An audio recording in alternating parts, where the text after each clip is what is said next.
Hello, I'm Alex Jones, a syndicated radio and television host based in Austin, Texas. And for many years I've been exposing the criminal activities of the global elite, also known as the New World Order. And this collection of power-mad megalomaniacs has been using a successive string of terrorist events to usher in their corrupt world government. A world government where populations, their own documents show, will be herded into compact cities, will be issued national ID cards, and yes, even implantable microchips. But in this film, we're first going to look at some historical examples of tyrants and governments, oligarchies alike, using crises, in many cases, terrorist events that they themselves perpetrate against their population, against their own bureaucracies, to create a crisis, to get the people to exchange liberty for so-called security. We're going to look at some historical examples of this, going back to Nero burning Rome to blame it on the Christians, and then fast-forwarding to Adolf Hitler burning the Reichstag shortly after being elected, the governmental building, to blame it on his political enemies, to destroy their Bill of Rights and Constitution, and to announce martial law. Then we'll look at the Northwoods document from 1962, where the Joint Chiefs of Staff and many other sectors of the federal government to the highest levels were planning to blow up airliners full of Americans, full of American citizens. Then we're going to fast forward to the federal government training the drivers, cooking the bomb in the horrible attack, the first attack on the World Trade Center in 1993. They were caught doing it. It was in the news, but got brushed aside. The FBI was caught on videotape admitting it, bombing the World Trade Center complex to get their agenda through. Then, of course, 1995 with the Oklahoma City bombing. Again, staggering amounts of evidence, an absolute proven fact that the government had prior knowledge and was instrumental in engineering the attacks on the Alfred P. Murrah building in Oklahoma City. And then, of course, none of you have to be reminded of the tragic events in 2001 on September 11th. My friends, the government just didn't have prior knowledge of September 11th al-Qaeda attacks. They actually funded, trained, protected, coddled, shepherded al-Qaeda into this country, trained many of the terrorists at the Pensacola Naval Air Station, USA, threatened FBI and defense intelligence officers who tried to stop al-Qaeda, threatened them with arrest. Bush signed, now public document, W1999, 2 months before September 11th, threatening them with arrest if they tried to stop al-Qaeda.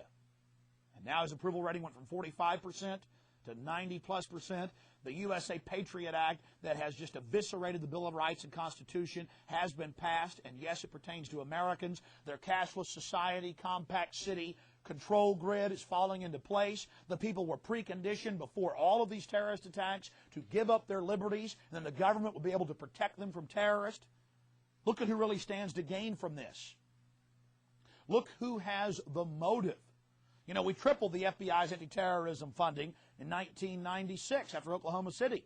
They didn't protect us in 2001 from al-Qaeda, did they? No, they funded and protected them. Took their names out of the customs computers. Took their names out of the airport computers. Nursed bin Laden back to health in a U.S. hospital. You're going to see all the evidence.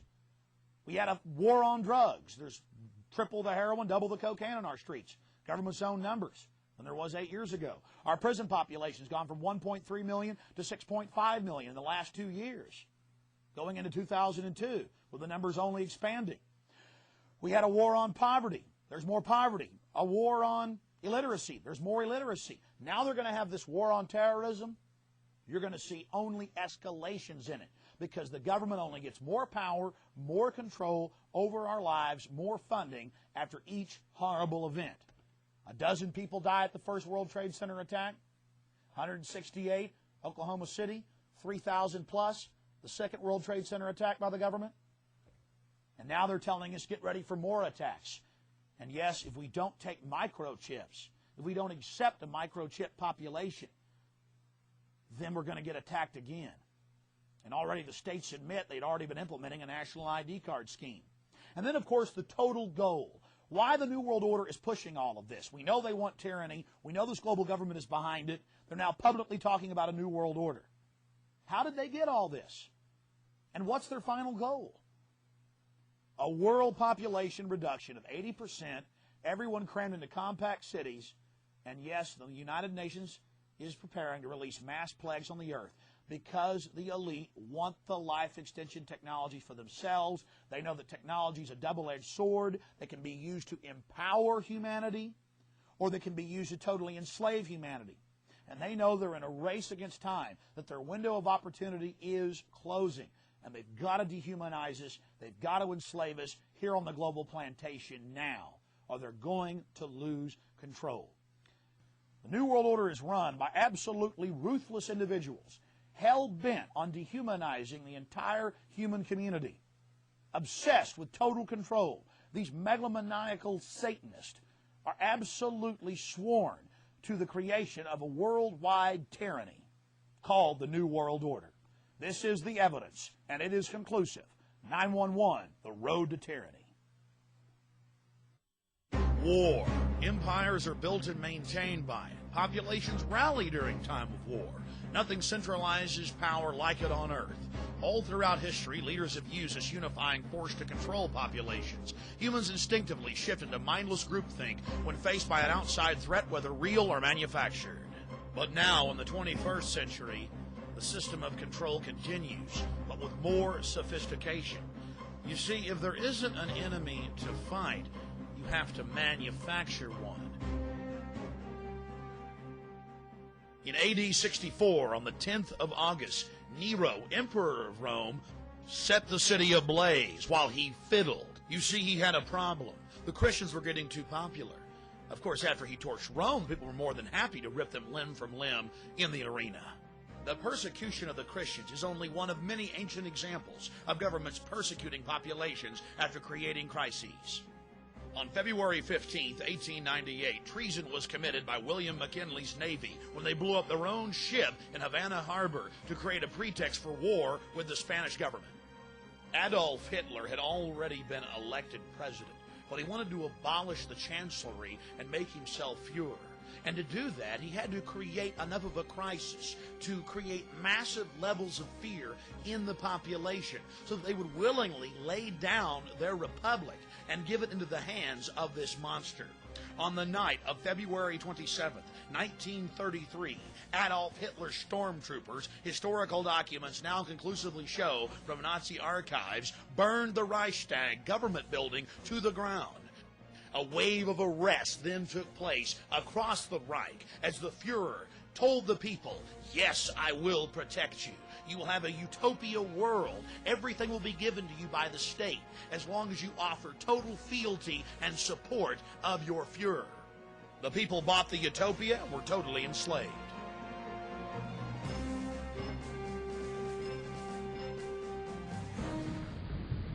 Yesterday, December 7th, 1941, a date which will live in infamy, the United States of America was suddenly and deliberately attacked by naval and air forces of the Empire of Japan. It may have been a surprise attack to the American people, but not to the federal government and the military. Months before the attack, they knew the Japanese were preparing for an all-out assault in the Pacific. And now even the History Channel admits, as well as any other historical record, that Roosevelt 12 days before knew the actual date of the attack. They had Admiral Yamamoto's communique saying on the morning of December 7th, we'll attack the Pacific Fleet at Pearl Harbor and deal a death blow. Roosevelt had campaigned on keeping America out of the war. But his backers had been funding the Japanese war machine for years, as well as funding and encouraging Hitler's blitzkrieg. They needed a global crisis to bring in a global government and the birth of the United Nations.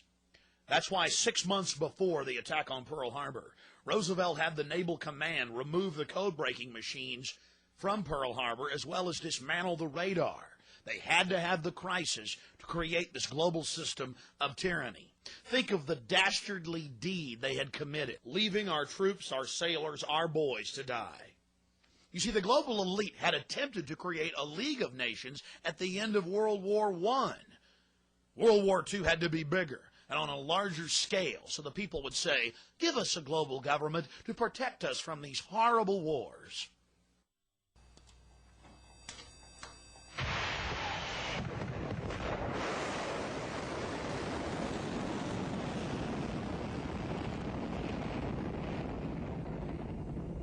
Good evening, my fellow citizens. This government, as promised, has maintained the closest surveillance of the Soviet military buildup on the island of Cuba. Within the past week, unmistakable evidence has established the fact that a series of offensive missile sites is now in preparation on that imprisoned island. The purpose of these bases can be none other than to provide a nuclear strike capability against the Western Hemisphere. In the early 1960s, the federal government needed an excuse, a pretext to invade Cuba. Seldom do we see examples as sterling as the North Woods document, where the federal government actually put the plan to paper. It was actually carried in published media reports in ABC News and, of course, the Baltimore Sun. The federal government proposed blowing up airliners full of Americans, saying that casualty lists in U.S. newspapers would cause a helpful wave of indignation. The mad general, the architect of this plan, was General L.L. Lemonster, Chairman, Joint Chiefs of Staff. He got approval for his Faustian plan all the way up to the Secretary of Defense. President Kennedy was not amused. In the plan, they elaborated on how they could bomb Washington, D.C. and blame it on Cuba. Attack Marines at Guantanamo Bay using U.S. Army soldiers dressed up as Cubans. Or, they said, just like the sinking of the Maine to get into the Spanish-American War, we could blow up a ship again.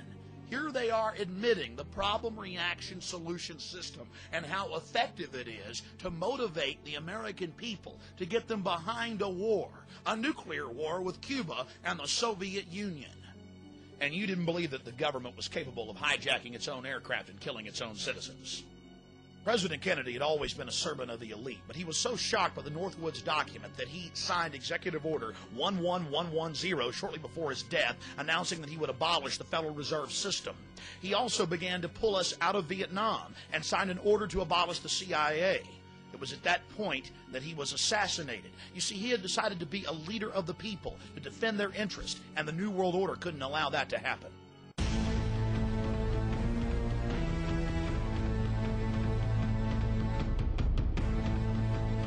Now you'll see the evidence of the federal government targeting the World Trade Center twice. October 28th, 93, and October 31st, 1993, New York Times, as well as the December 15th Chicago Tribune.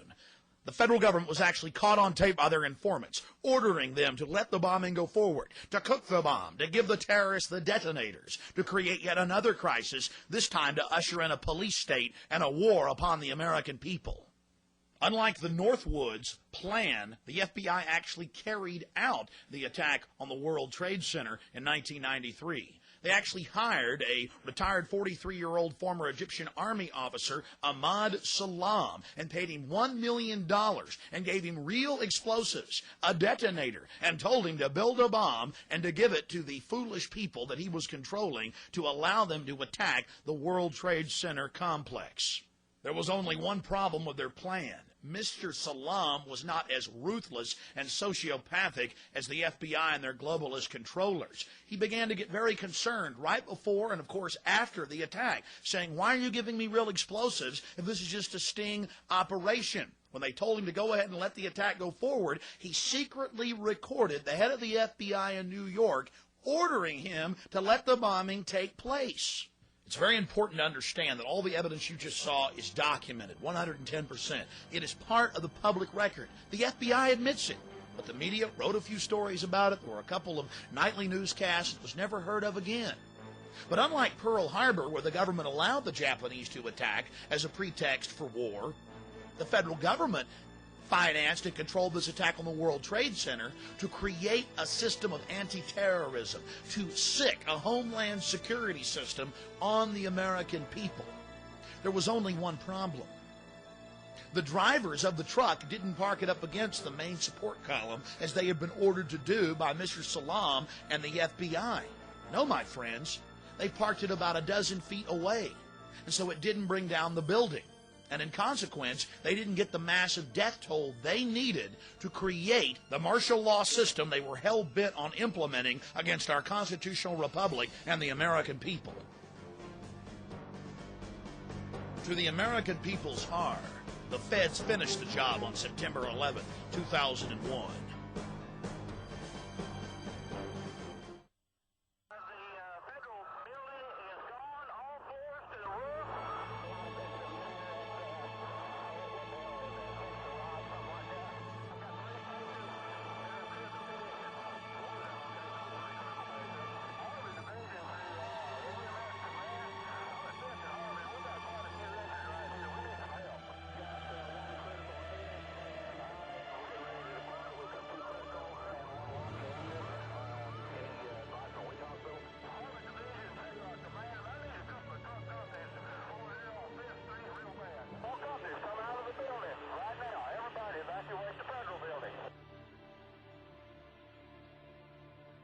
April 19th, 1995, in downtown Oklahoma City, multiple bombs ripped through the Alfred P. Murrah Federal Building.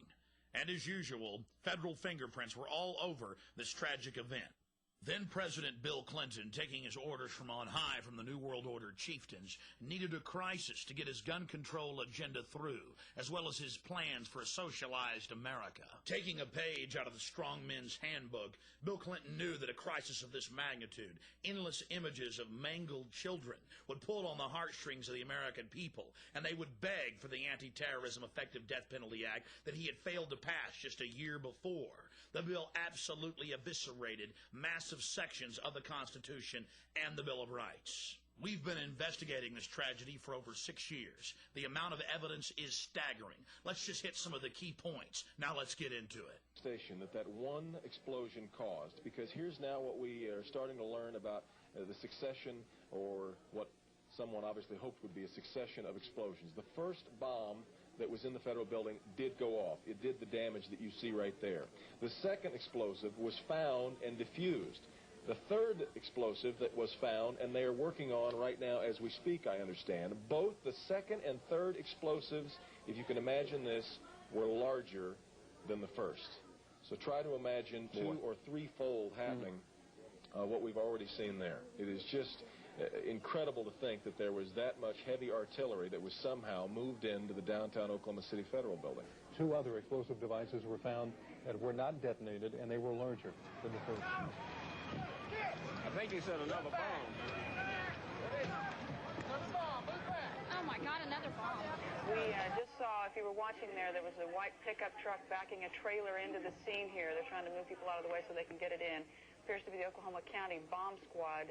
It's their bomb disposal unit, essentially, is what it is, and it is what they would use to, if the report that we gave you just a few moments ago turns out to be correct, that they have found a second explosive device of some kind inside this building.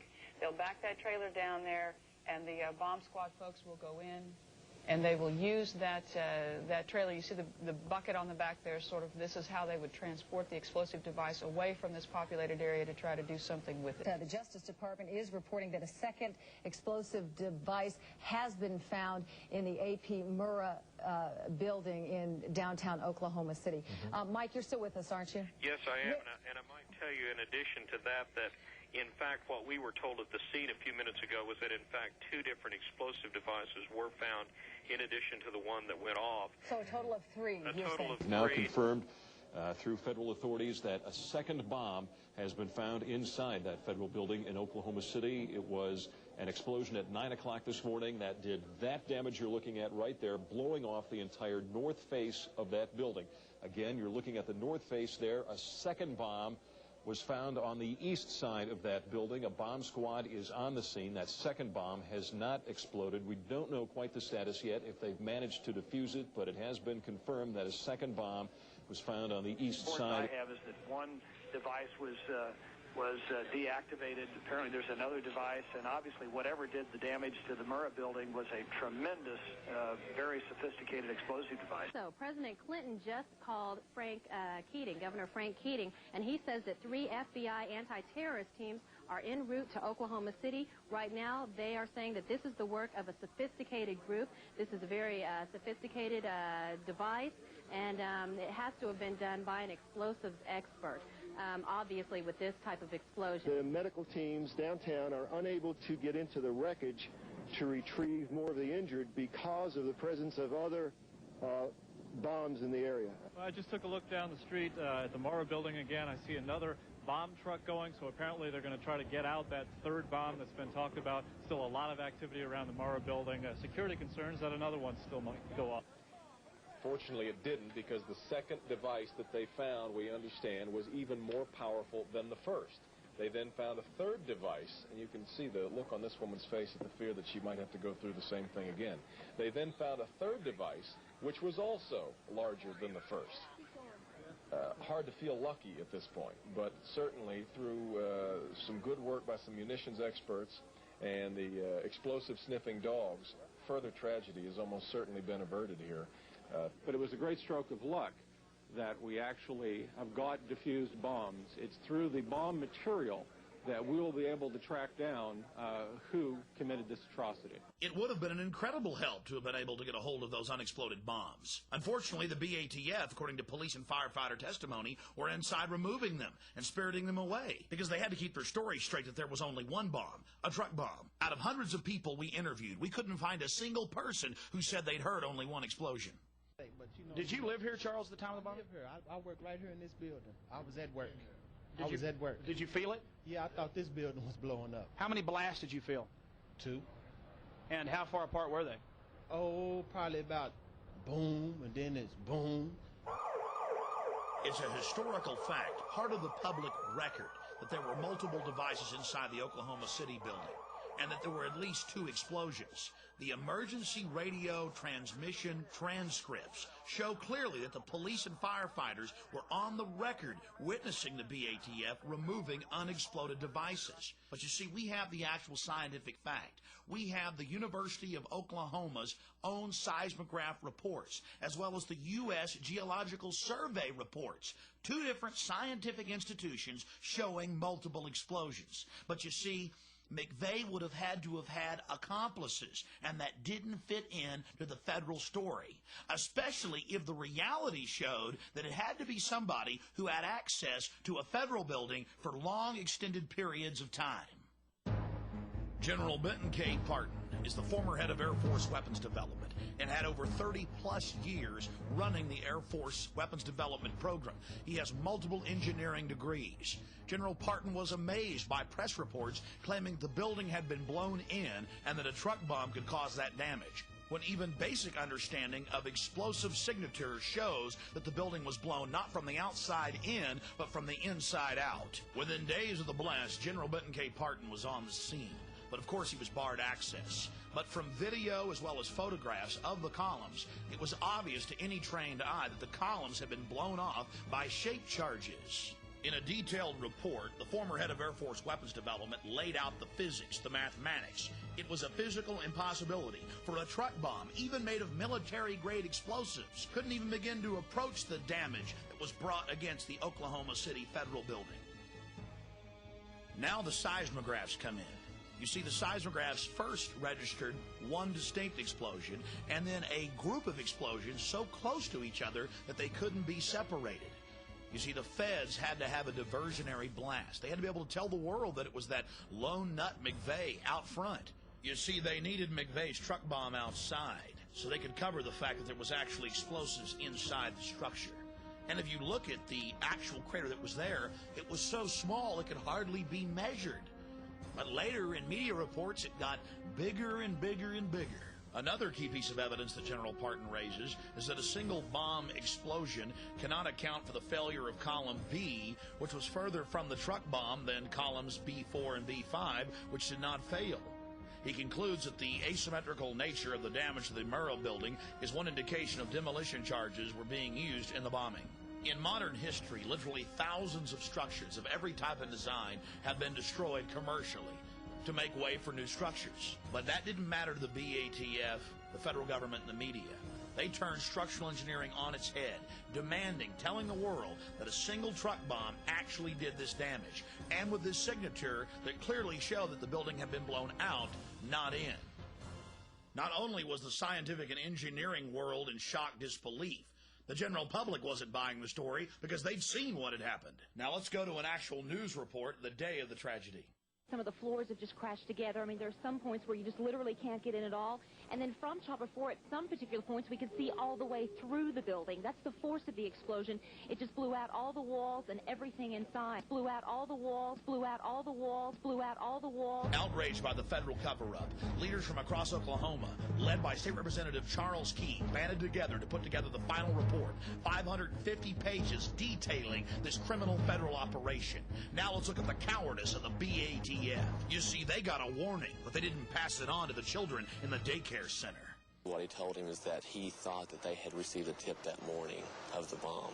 Yet another witness, a rescue worker, says after she talked with an agent at the bombing scene, she also suspected the ATF was warned and agents stayed away from their office that morning. I asked him if his office was in the building, and he said yes, and I asked if there were any ATF agents that were still in the building, and he said, no, we weren't here. Witness number one approached an ATF agent nearby. He claims he asked the agent what had happened, and witness number one says this is what the agent told him. He started getting a little bit nervous. He tried reaching somebody on a two-way radio. Couldn't get anybody, and I told him I wanted an answer right then. He said they were in debriefing. None of the agents had been in there. They had been tipped by their pagers not to come into work that day. Plain as day out of his mouth. They were tipped. Why wasn't anybody else? There was a lot of people, good people, died down there. And if they knew, they should have let everybody else know. Oklahoma City paramedic Tiffany Bible, who heroically responded just minutes after the blast on April 19, 1995, swore in an affidavit that when she arrived, the BATF was in full mop gear, bomb gear that takes at least 30 minutes to put on. When she asked them, oh my goodness, were you guys hurt inside the blast? They said, no, we got tipped off by our pagers not to come in today. Agents forewarned about a bomb in Oklahoma City. Did they know the Murrah building was a target? The ATF says no, absolutely not. But tonight in a story you'll see only on the News Channel, you're about to hear otherwise from people who were at the Murrah building that morning. We're asking simple questions and we can't get any answers, so it makes us that much more curious, you know. Where the hell were they? The News Channel did ask for a private meeting with ATF officials to discuss the credibility of these witness reports. But the ATF refused, saying they had no more to say on the subject. Lee Harvey Oswald acted alone, and so did Timothy McVeigh in Oklahoma City. So we're meant to believe. But hundreds of eyewitnesses reported seeing Middle Eastern men crawling all over this operation. Let's look at John Doe number 2. Because I sat there and I seen McVeigh was with another person. Do you have any doubt in your mind that there was a passenger in the Ryder truck? That's even more. I have no doubt there was definitely a second person, no matter what. There was two people in this vehicle. John Doe number 2, and there was a $2 million price put on his head, and now they're saying there's no John Doe number 2. And our witnesses picked out a photo lineup. The News Channel shared the information and surveillance tapes of this man with the FBI. They've had some of that material long before our reports went on the air. In the building, and I looked out the window, and I seen a driver's truck, and I seen a man get out of the driver's truck. She was just 10 feet away from the man depicted in this sketch when he stepped out of the Ryder truck. He was olive complexion, and he had black curly hair. He was wearing the baseball cap, but his curls were sticking out of his head. He was short in the back, but you could still see the curls in his hair. He was not American. He was foreign. You can tell by his skin, his face, the way his face was. We asked FBI Dan Vogel if John Doe number 2 is still part of the investigation. Does he exist? The answer, yes. The FBI is still trying to locate and identify John Doe number 2. The man in our reports is Iraqi. Today, the FBI says they are not pursuing a Middle Eastern connection. This doesn't mean it has been ruled out. That could change tomorrow. State, local, and federal police around the country actually detained dozens of Middle Eastern men trying to exit the country. Former Iraqi Republican Guard officers like Al Husseini Hussein. Despite all this evidence, the Clinton Justice Department said, release them. We don't want to talk to them. There is no Middle Eastern connection. In the making of this documentary film, our team has interviewed scores of former FBI agents, current FBI agents, police officers, detectives who were on the scene and who worked the case. They arrested members of the Iraqi Republican Guard while trying to flee the United States. They would open up their bags and find blue jogging suits, bomb-making materials. They would try to hold them, try to charge them. They could have convicted them in front of a jury, according to my sources. But Bill Clinton demanded their release. Later, I interviewed David Shippers, the man that impeached Bill Clinton, that brought down the mob in Chicago. And David Shippers stated that the Oklahoma City bombing team was the same people involved in the World Trade Center attack on September 11th. And guess what? Al Husseini Hussein was actually working in the Boston airport. It's amazing. Now we see the grand plan of the feds. These people are actually working for them. All the evidence shows. And the details are chilling. We'll also focus on surveillance cameras that caught the bombing on tape, and maybe the men behind the bombing. The News Channel has new information tonight that there's a chance surveillance tapes could be the smoking gun evidence. Now, we asked candid questions in a rare face-to-face meeting with ATF officials close to the investigation. We learned that video collected from downtown businesses the morning of April 19th may someday be played before a jury. Officials won't say who or what exactly is on the tape. However, numerous sources have confirmed the tapes exist and that they reveal more than one bomber. So what evidence are they asking for? They're asking for video taken from the Ryder truck from the Rigi Towers. Well, Kevin, it's a question we've all been asking. We've been asking that question since we first broke the story that surveillance cameras aimed at the federal building could have captured all those involved on tape. Now, sources have confirmed those tapes exist and that they show more than one bomber. The FBI also confirmed those tapes exist when they refused to release them, claiming the video is part of a criminal investigation. And now, for the first time, we get an on-the-record response from the head of the Dallas office, ATF. We learned that videotape could be unveiled as part of the prosecution's case.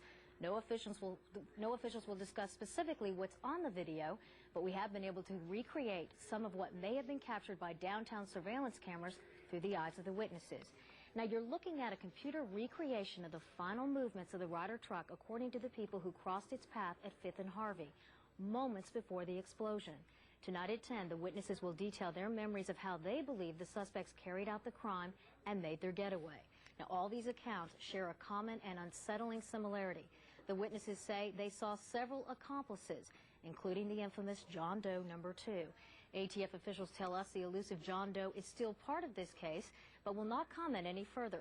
However, they did tell us that there's a lot about this case we don't know yet, information you can't find in the indictments against Timothy McVeigh, Terry Nichols, and Michael Fortier. It was just hours after the bombing when the News Channel first told you about the possibility that surveillance cameras may have captured the explosion and the killers on tape. Our sources and sources for the LA Times describe what's actually on those tapes. The information shows some huge surprises, the biggest that it may have been John Doe No. 2, not Timothy McVeigh, who detonated the bomb. Brad Edwards has the latest on the investigation in this exclusive News Channel report. Our new information comes directly from a source that has seen parts of those surveillance tapes. It also comes from reports now in the Los Angeles Times. But perhaps the biggest surprise is contained in the News Channel's own information.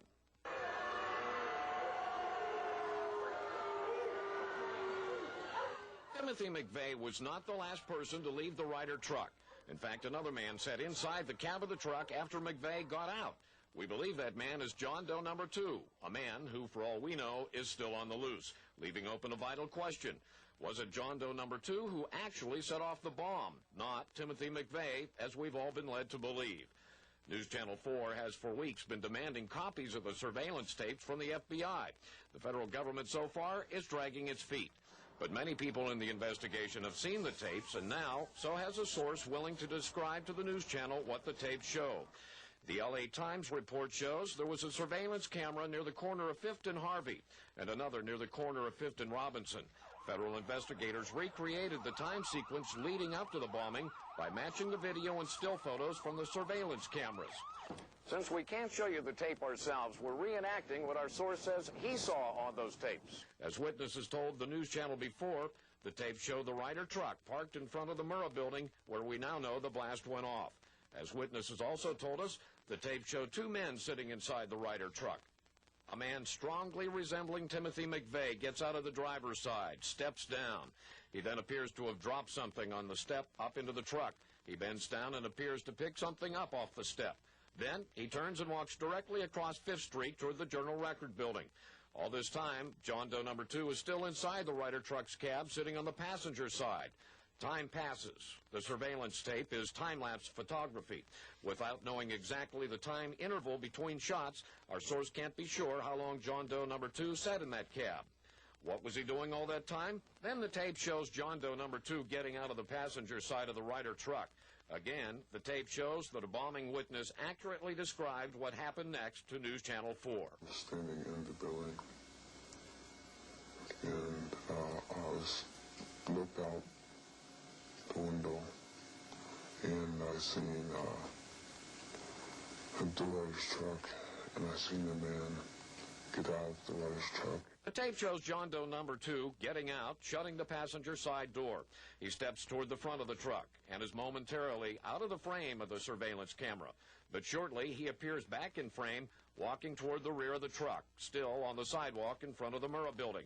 Again, he turns east toward the front of the truck, looking toward the street.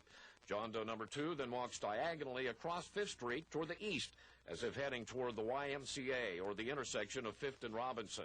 He again leaves the frame of the camera. Another camera shooting from another angle clearly shows the actual explosion that destroyed the federal building and killed 169 people. So what does the mysterious John Doe number 2 look like in the tapes? The man who stayed inside the Ryder truck, possibly triggering the bomb? Well, his features are obscured by a baseball cap in the portion of tape seen by our source. The same kind of cap shown in the composite drawing first released of John Doe number 2. The cap was a sports cap, flame style. The man himself was taller than the man resembling McVeigh and much thicker in build. He appears to have a dark or olive complexion. Our source saw only a few minutes of tape. He didn't see all of the almost 20 minutes of surveillance tapes that reportedly were distributed to FBI agents around the country to help in their investigation. But they do show enough to raise some crucial questions. Who actually set off the bomb? What was John Doe number 2 doing in the cab of the truck after the McVeigh lookalike got out? And how did John Doe number 2 get away from the Murrah building? My understanding is there was a video of McVeigh getting out of the Ryder truck, jumping into this other pickup with John Doe number 2. Well, where's that video? Are we ever going to get to see it? Do you realize what you've just seen, America? The government had multiple surveillance camera tapes. In fact, when it finally came out in court, when the federal government declared in 2001 that they wouldn't release the videotapes because of national security implications, that there were actually 12 surveillance camera tapes that had these different Islamic individuals, these Arabic men with McVeigh and others, as well as the BATF hiding out right down the street, preparing to pounce on the operation and declare themselves the heroes, the saviors, the victims. Think about it.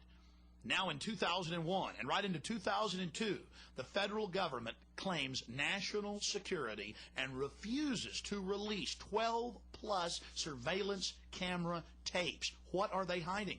And the feds never tried to use it in court. I mean, if they had McVeigh pulling up alone and bombing the building and it was just a truck bomb, why not use the actual surveillance camera tapes to do it? But they didn't do that. You have to ask yourselves why. What's on that tape? Well, after you've seen all this evidence, it's clear. Federal involvement. Ratcheting up the police state right here in America. Danny Coulson, the FBI's top counterterrorism agent, checked into an Oklahoma City hotel nearly 9 hours before a truck bomb nearly leveled the Alfred P. Murrah Federal Building. The Embassy Suites Hotel receipt of Danny Coulson, the director of the FBI's Terrorist Task Force and founding commander of the Bureau's hostage rescue team, was dated April 19, 1995, with a check-in time of 0:20. That's military time for 12:20 a.m. Almost 9 hours before the blast, Chief Agent Coulson lied to the American people. He told a Time magazine reporter in 1999 the harrowing tale of how he sped at over 100 miles an hour from his home in Dallas, trying to get there after the bombing to save people and conduct an investigation. Oh, and by the way, the FBI won't release any of the credit card statements and records for any of their agents. What are they trying to hide? The system wasn't working. Going through the system didn't work. I did everything that they advised me to do. It didn't do any good. Hoppy Heidelberg was an upstanding member of the community with no criminal record. He'd been a grand juror for years. But when he started asking questions about the Middle Eastern connection and FBI prior knowledge and BATF involvement, the FBI actually came to his house brandishing firearms and told him to shut his mouth if he knew what was good for him. When he refused to be part of the cover-up and demanded that he be able to call witnesses as his right as a grand juror, the judge kicked him off the case. Just one more piece of this massive cover-up. The news channel has learned of another strange development. Apparently, before the bombing, Governor Frank Keating's brother, Mark, had been working on a novel about a terrorist bombing in Oklahoma City. Stranger still, one of the characters in the novel was named Thomas McVeigh. Governor Frank Keating's brother, Martin Keating, wrote The Final Jihad. In the book, Tom McVeigh masterminds the bombing of the Oklahoma City building. He dedicated the book to the Knights of the Secret Circle, a known Illuminati group. And he wrote the book 2 years before the bombing. The tragic events of Oklahoma City, if the truth was known to the public, makes it even more tragic, even more horrific. You see, it's now a monument to the police state, a monument to the sacrifice the government made of American lives, of American blood, of American tears, as an excuse to get the feds to be able to circle the wagons against the American people, to have a pretext, an excuse to expand their police state. They covered the whole operation up. It's clear that they had prior knowledge that multiple bombs were detonated on the inside of the building, that the feds have grabbed the 12 surveillance camera tapes and are refusing to release them, even in 2002. Threatening grand jurors, destroying the building and burying it under guard. The federal government blamed this tragic event on Christians, conservatives, gun owners. But if you look at the evidence, it's clear who's behind it, the federal government. And they use this, just like Hitler used the Reichstag, to get martial law cranking in America. $62 million is coming to Oklahoma soon to help anti-terrorism and disaster relief efforts. Government crime certainly does pay, especially when it's government-sponsored terrorism against its own institutions. That's right, the BATF locally got tens of millions of dollars extra funding, but so did every other federal agency that tries to control the American people. $24 billion increase in anti-terrorism funds. And after September 11th, they've now tripled that. And, of course, the BATF ensured that the building was completely demolished, so there couldn't be any evidence of their heinous acts. And that's right, ladies and gentlemen, they actually buried the building under guard at a private landfill with Wackenhut guards protecting it. From A to Z, federal fingerprints all over it, and doing everything they can to suppress the truth. For Bill Clinton, the servant of the New World Order, whose approval rating exploded after the attack, and his attack dog, the butcher of Waco, Reno.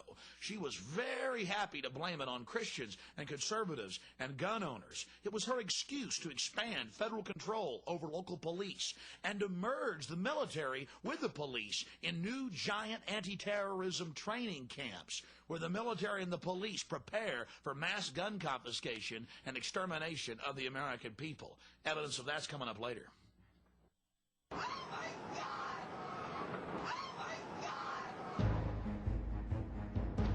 You've seen the evidence of government-sponsored terrorism throughout history.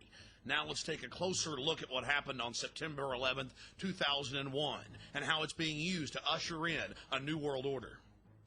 What is at stake is more than one small country.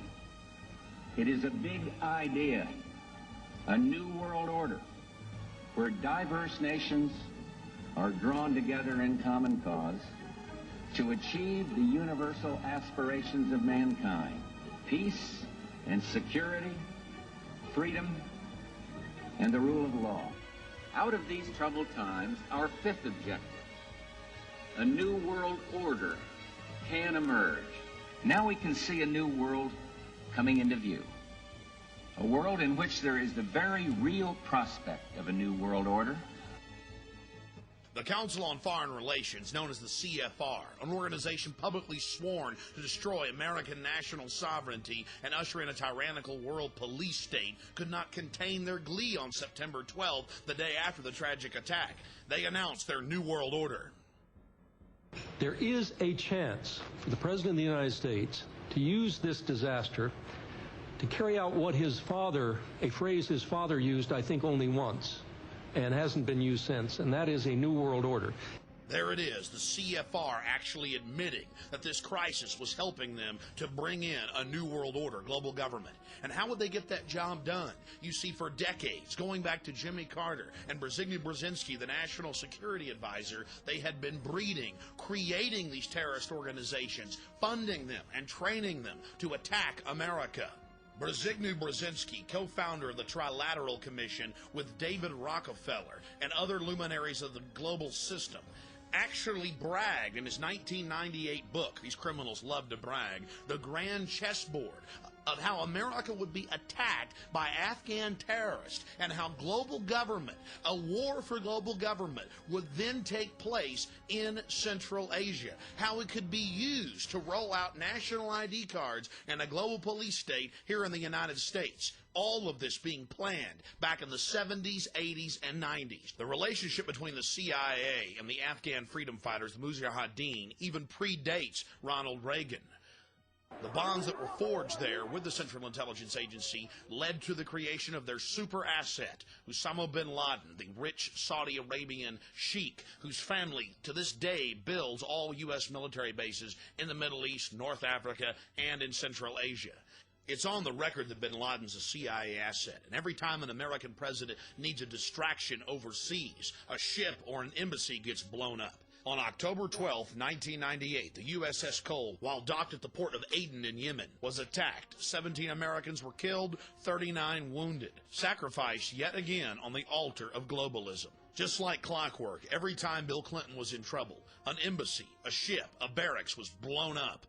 Just like Oklahoma City, the CIA asset bin Laden was delivering time and time again, and Bill Clinton was there protecting him, refusing to allow foreign countries like Sudan, even Iraq and Afghanistan, to give them the files of where al-Qaeda was in the world, and yes, where they were active even in the continental United States. Sudan even offered to arrest bin Laden 3 separate times. Bill Clinton answered by bombing with state-of-the-art cruise missiles their only pharmaceutical plant.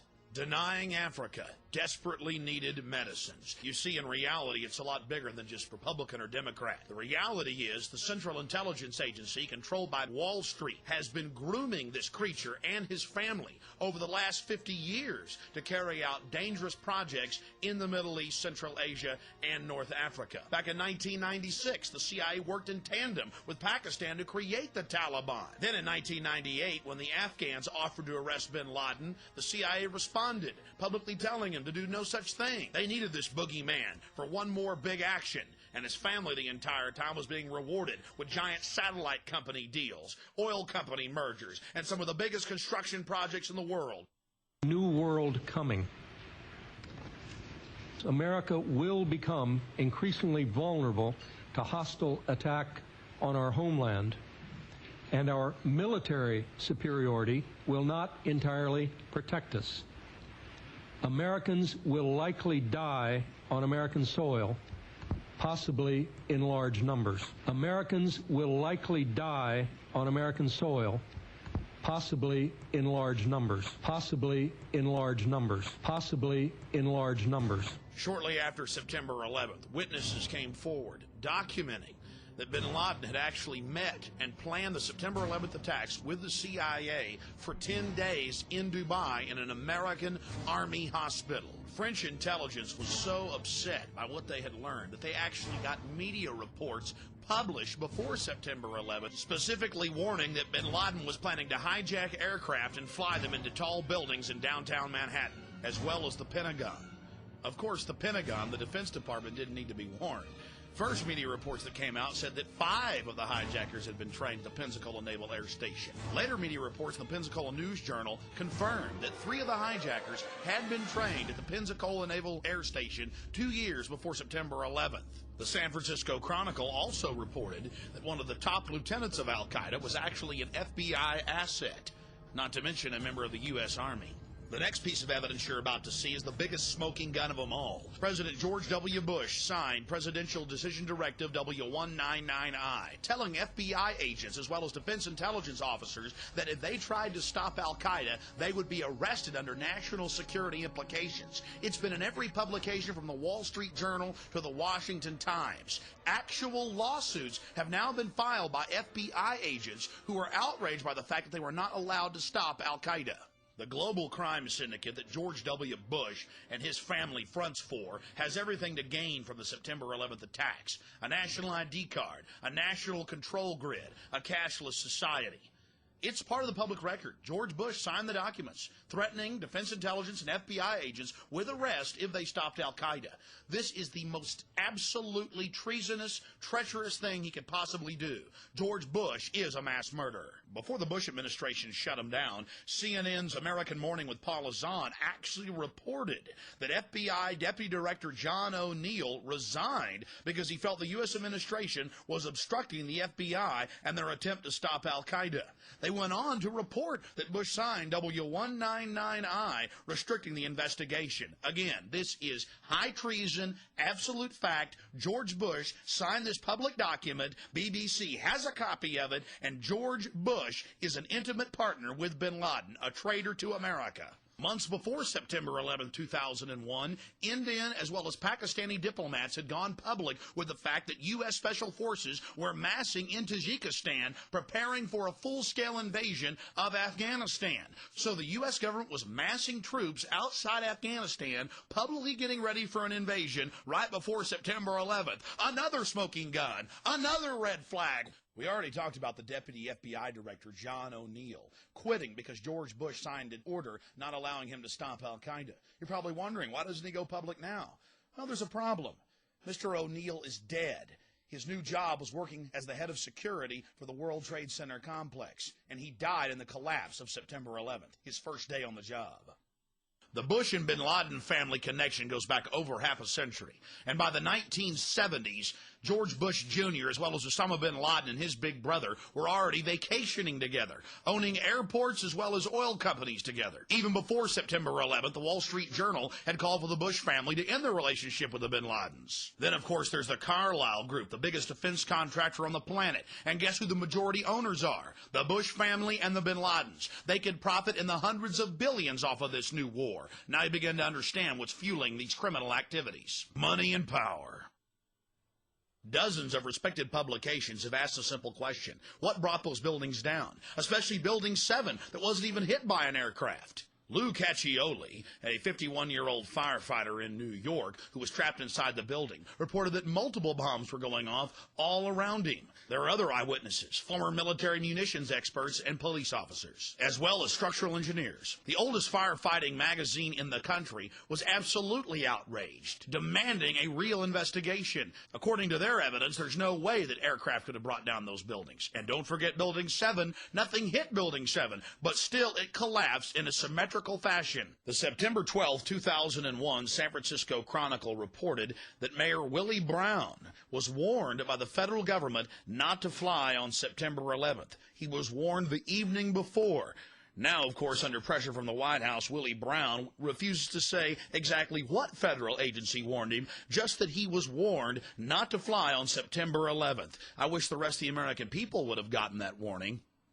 But, of course, if the American people would have been warned, then the government terrorist attack wouldn't have had its desired effect, to have the people begging for a nightmare global police state. On September 3rd, Salman Rushdie, author of the Satanic Verses, got a warning from the U.S. authorities not to fly. They went so far as to ban him publicly from flying, and the FAA admits they did it on the record. More chilling evidence of the U.S. government's prior knowledge. But you're saying, hey, wait a minute, what was that whole war about? We went in there and took out the Taliban. No, they escorted a couple hundred goat herders to torture them publicly at Camp X-Ray in Guantanamo Bay. The real leadership of al-Qaeda and Taliban, the few that were left in Afghanistan when the war started, were flown out to safety and paid in gold bars in Pakistan by the U.S. federal government. Here's George Bush at the United Nations telling the people not to tolerate anyone that investigates these facts. Let us never tolerate outrageous conspiracy theories concerning the attacks of September the 11th, malicious lies that attempt to shift the blame away from the terrorists themselves, away from the guilty. I guess it's un-American to investigate the facts. Let's just call it a conspiracy theory, especially those FBI agents that have gone public about George Bush telling him not to stop al-Qaeda. Conspiracy theories, conspiracy theories. Conspiracy theories. What you're about to hear is not a Freudian slip. It's a carefully crafted speech as Bush throws it in your face about dark cults of evil gaining power off of human suffering. The hijackers were instruments of evil who died in vain. Behind them is a cult of evil which seeks to harm the innocent and thrives on human suffering. Theirs is the worst kind of cruelty. The cruelty that is fed, not weakened, by tears. Theirs is the worst kind of violence. Pure malice while daring to claim the authority of God. We cannot fully understand the designs and power of evil. It is enough to know that evil, like goodness, exists. And in the terrorist, evil has found a willing servant. Evil has found a willing servant. Evil has found a willing servant. 5 months before September 11th, David Shippers, the man that impeached Bill Clinton, that brought down the mob in Chicago, was actually getting investigative reporters on the O'Reilly factor warning of an impending terror attack on Lower Manhattan. We'll take you now to an exclusive interview with David Shippers from my syndicated radio broadcast. I began to get information concerning the Middle Eastern connection in Oklahoma City. And we've had Colonel Craig Roberts, who was a detective working the case, on this show many times, a month before the attack, predicting one was imminent right here on this show. And he has all that same information. They actually arrested some of these guys, and the Justice Department in 95 said release them. That's right. And the word's out right even today that they're not allowed to touch them. The Oklahoma City police are not allowed to touch these people. And again, from what I'm understanding, they're up to something again in Oklahoma City. I don't know what it is or what their target is. But these same people are at it again. Now, later you got it from FBI agents in Chicago and Minnesota that there was going to be an attack on Lower Manhattan. Everybody, yeah. I mean, it's everybody, and that's what started me calling. I started calling out there. First of all, I tried to see if I could get a congressman to go to bat for me and at least bring these people out there and listen to them. I sent them information, and nobody cared. It was always, we'll get back to you, we'll get back to you, we'll get back to you. Then I reached out and tried to get to the Attorney General when finally we got an Attorney General in there that I would be willing to talk to. And again, I used people who were personal friends of John Ashcroft to try and get him. One of them called me back and said, all right, I've talked to him, he will call you tomorrow morning. This was like a month before the bombing. The next morning I got a call. It wasn't from Ashcroft, it was from somebody in the Justice Department. One of his handlers. Yeah, and I started telling him the situation. He said, well, you know, we don't start our investigations at the top. I said, I'd like to talk to the Attorney General because this is vital. And he said, we don't start our investigations at the top. Let me look into this, and I'll get back to you. Well, as I sit here today, I've never heard from him. Now, again, David Shippers, I mean, you're big in Washington. You were the top lawyer that got Clinton impeached. You're highly respected. You know the senators, the congressmen. You're calling up. You've got these FBI agents and others feeding you this information. They're being pulled off the cases. They're angry. That's even been in the news now from Minnesota and Florida and Illinois. They know what's going to happen. The Sudanese in 96 and 98 tried to arrest bin Laden for Clinton, tried to give us the names of al-Qaeda. Clinton wouldn't take it. Didn't want any part of it. Wouldn't touch it. So we've got all this developing. We've got police officers and FBI on the ground who know who bombed Oklahoma City. They've got them in custody with blue jogging suits and bomb-making components. They're ordered to release them. All this is unfolding. 3,500 to 5,000 Iraqi Republican Guard. We know there's a Saddam-Iraqi connection here. I mean, they knew this. Why in the world, David Shippers, did they allow this to take place is the question. I'll tell you something. This is one of the things that... to me, it is almost inconceivable that with the knowledge they had that they would turn their back, just assume that they had investigated and gone in after the Oklahoma City bombing as they're doing now. There never would have been an attack on the trade towers. As a human being, as a former prosecutor, as a lawyer, as a guy who represents agents all over the United States, it is inconceivable to me that those bureaucrats in Washington would turn their back on the obvious for their own purposes. And now the World Trade Center complex is absolutely destroyed. Yeah, there's more coming. Now, you say that from your sources, I know you represent a bunch of FBI agents that are hopping mad. You probably can't talk about the specifics. You say you're representing them. Are they getting ready to sue or something? Oh, well, they're hoping to. I don't want to get them in court. I want to get them into the Intelligence Committee, somebody who can go to these, someone who has the authority and the ability to go to the FBI bureaucrats and say, butt out, we're going to do this right. I'm sure you're aware that on History Channel, they've been reporting for years. It's now confirmed that we had prior knowledge of the Japanese attack, and they allowed that to take place. Sure. And now you see the UN empowered, World Court empowered. Looks like the UN's going to get to take over all that oil supply there in Central Asia. The face-scanning cameras were in trouble. Now they're on the fast track. Yep. This has sure brought the police state more funding. Sure has. And I've been saying for years that once you have license, which we've had, the next step is tyranny, and it really is scary. The whole thing is scary. The American people are saying, I want to be safe. And I will, who was it, Ben Franklin said, if you give up your liberties for security, you will eventually lose both your security and your liberties. Absolutely. What was the intel you were getting from these agents? What were they saying? This agent here in Chicago filed the affidavit where he laid out the whole way that the money moves, the way that it's handled, how it comes out of the Middle East into the Chicago area, not only Chicago, but into the United States, how it's covered, how the operatives are covered, and then how the money gets back, how it's transferred back, and where it's kept while it's here. And that affidavit ran like 30 pages, laid it out. And that was the only one. He had to go through hell on earth in Washington. He had to fight like a tiger. Everybody in his own bureau and in the Department of Justice was against him, and still. Now, the FBI agents in Minnesota knew about all this and had the evidence, but they couldn't even get a wiretap or a warrant to search these guys. Exactly. And we're talking about some of the actual hijackers. Exactly. And this woman that was talking to me, she had other contacts who were in naval intelligence and in other areas. And she was reporting that there was one of these terrorists that was involved or connected with the bombing in Oklahoma City was working at the Boston airport. A friend of mine who happens to be an agent had information showing that there were Hamas operatives working in baggage in areas at O'Hare Airport with free access to any part of the airport.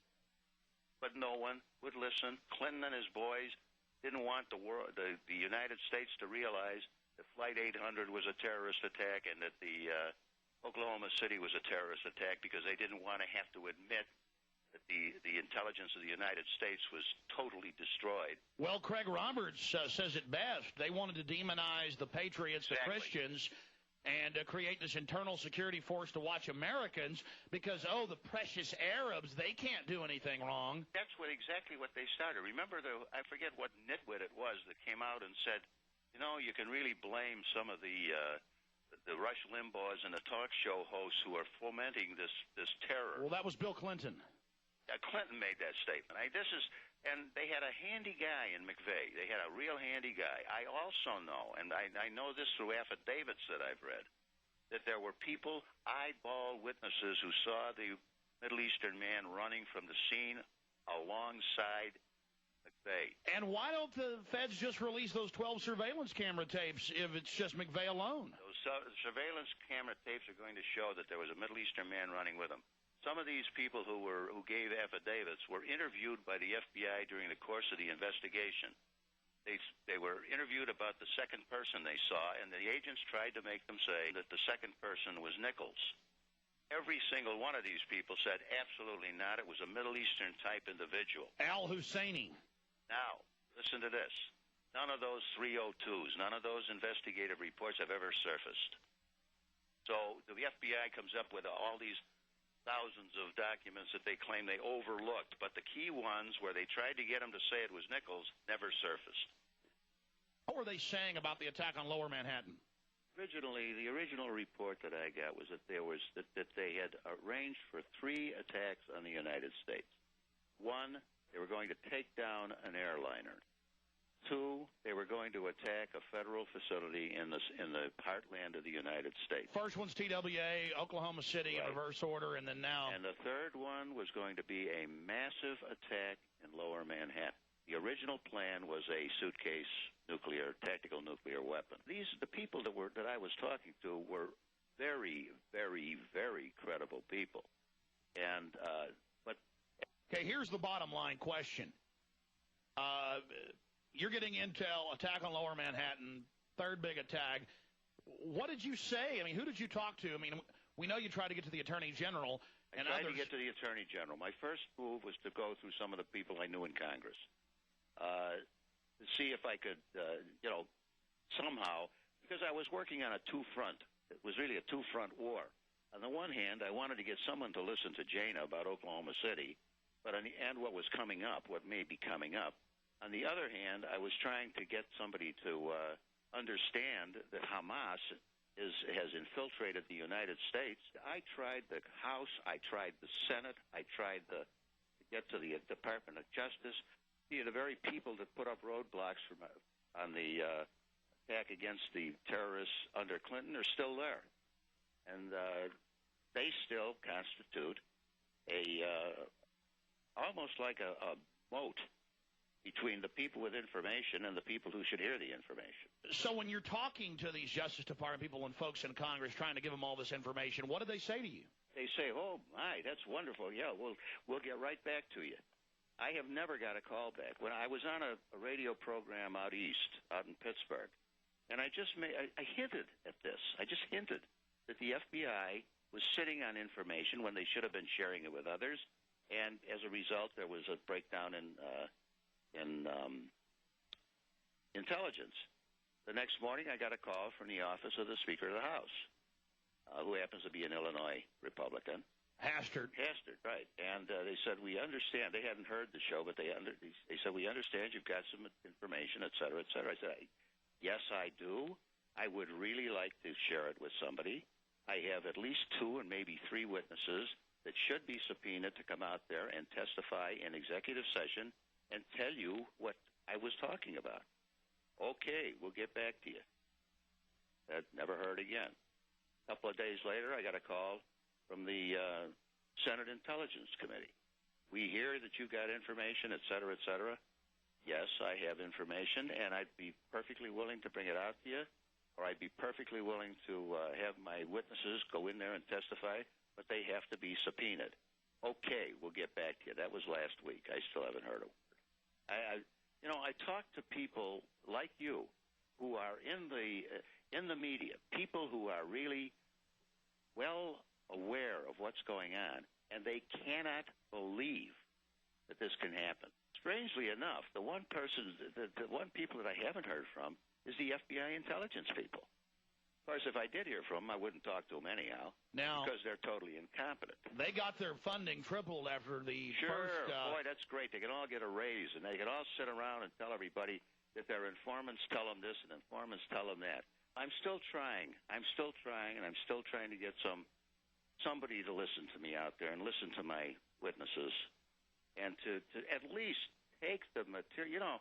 Dana Davis had the same stuff she showed me. She walked into the FBI in Oklahoma City shortly after the bombing and said, here, I have all this material. It may be of some assistance to you. And they said, we don't want it. They refused to even take it. Just like Saddam trying to give us the names of al-Qaeda and arrest bin Laden. Exactly. And they said, we don't want to do that. Well, then I think you're an investigator. You're a prosecutor, Mr. Shippers. You prosecuted the President of the United States, successfully got the indictment, but not... prosecuted the outfit here in Chicago for 5 years. So, you can see the motive. I see more intelligence funding. I see the cashless society with the biometrics. I see an expanded UN. I see NATO planes patrolling our skies. Right. UN General McKenzie on Nightline the 19th, a week after the attack, 8 days after the attack, saying we need UN troops on our borders. I see global government being empowered and a takeover of the Middle East and Central Asia by the West. I mean, I see great dividends for them by allowing this to happen. So I hope to God you're wrong. I do. But and I can't fight with you or argue with you on it because it does seem to be heading that way. For trying to protect their country, the heroes get crucified. The heroes get crucified, and the bureaucrats sit out there and tell each other what a great job they're doing until another city blows up. And then they say we need more tools. They have all the tools in the world. They could have found the money years ago if they had just listened. We've got to go public because we tried to do it the right way. We tried to do it by going to the people in whom you would normally repose your confidence and trust. It didn't work. Nobody cares. Well, we know this. The bureaucrats are going to get even more funding now. You want more evidence of prior knowledge? The October 24th, 2001 Associated Press reported that Ari Fleischner, in a White House press briefing, admitted that George Bush and much of his cabinet were already on Cipro on September 11th, 3.5 weeks before the first traces of it popped up in Boca Raton, Florida. This is a whole nother section. We can make a whole other film on it, but it was actually proven that the anthrax was sent from Fort Detrick, Maryland, a U.S. weapons lab, again to create fear. Another smoking gun. It never ends. I know the information in this documentary film is extremely painful, but the facts are the facts. Bush signed a document blocking the FBI and Defense Intelligence from stopping Al-Qaeda. They're actually suing him over it now. And realize that it's Democrats as well. The New World Order controls things at the top, and if we don't hold government responsible, they're going to use this terror to get more control over our lives. Now President Bush is seeking to restrict Capitol Hill probes. He had Dick Cheney call 6 separate congressional committees and threaten them, telling them not to investigate September 11th. And of course, the president has also activated the secret government. For the first time in history, FEMA command bunkers are brimming with National Security Agency personnel.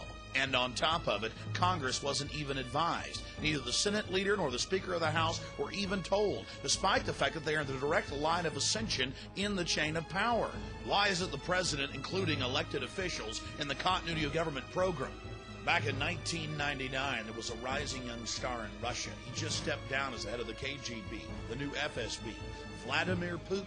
He was Boris Yeltsin's top deputy. But how was he going to get into office when the polls showed the people didn't want him? Simple. He was caught blowing up 3 separate apartment buildings. That is, members of the FSB were, with explosives. Moscow police actually arrested them. Now in 2002, members of the FSB, the Federal Security Bureau, have gone public with the information, as well as explosives experts. And Vladimir Putin's best buddy, Boris Berezovsky. They seized his media empire when he reported the facts. Again, Moscow police, back in 1999, actually caught members of the FSB planning the bombs in a 4th building to create fear throughout the population. Now other top government officials have gone public, saying that they knew the government was actually preparing to bomb buildings in 1999 as a pretext for control. And now they're actually seizing the videotape that proves it when Russian journalists, as well as Russian politicians, try to bring the film back into the country. So, carrying one of them terrorist manuals, are we? It's Ashcroft standing over Uncle Sam reading a book that says the Bill of Rights. Sounds like a joke, doesn't it? You're about to see the evidence. It's actually the facts. They're teaching police that if you read the Bill of Rights, you're with the terrorist. What has America come to? We're becoming more and more Sovietized every single day, and our new gracious homeland leader is George W. Bush. It's a sick joke. Who really stands to gain from this terrorism? The evidence is clear. The forces of the New World Order. Now let's talk about terrorism. Let's talk now about terrorism and about those who see violence against innocent civilians as a legitimate means, in their view, to achieve their ends.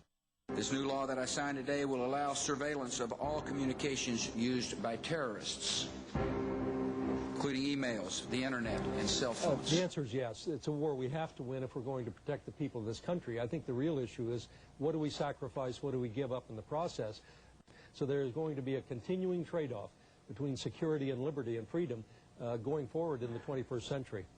Security is having this discussion right now with the political leaders, and we're probably going to be asked to do some things that many people might not like, because it's going to call into question some of the freedoms that we have had. Politics of terror.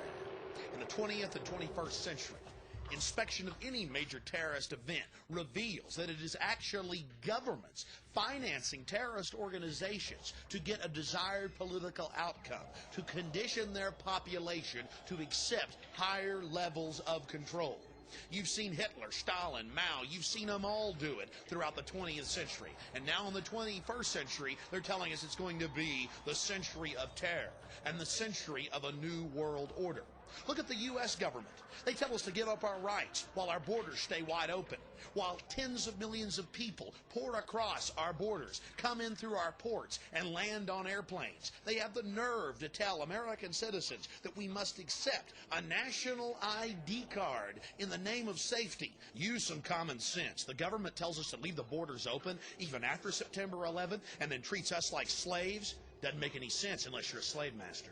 You see, ladies and gentlemen, you have been declared the terrorist. You're looking at an FBI flyer, and they've gone out nationwide, where the FBI actually states that Christians, conservatives, gun owners are part of terrorist organizations. Defenders of the U.S. Constitution are listed as terrorists. If police encounter them, call the FBI anti-terrorism hotline immediately. Even defenders of the U.S. Constitution, people that make numerous references to the U.S. Constitution. Wait a minute, I thought police swore an oath to protect and defend the Constitution.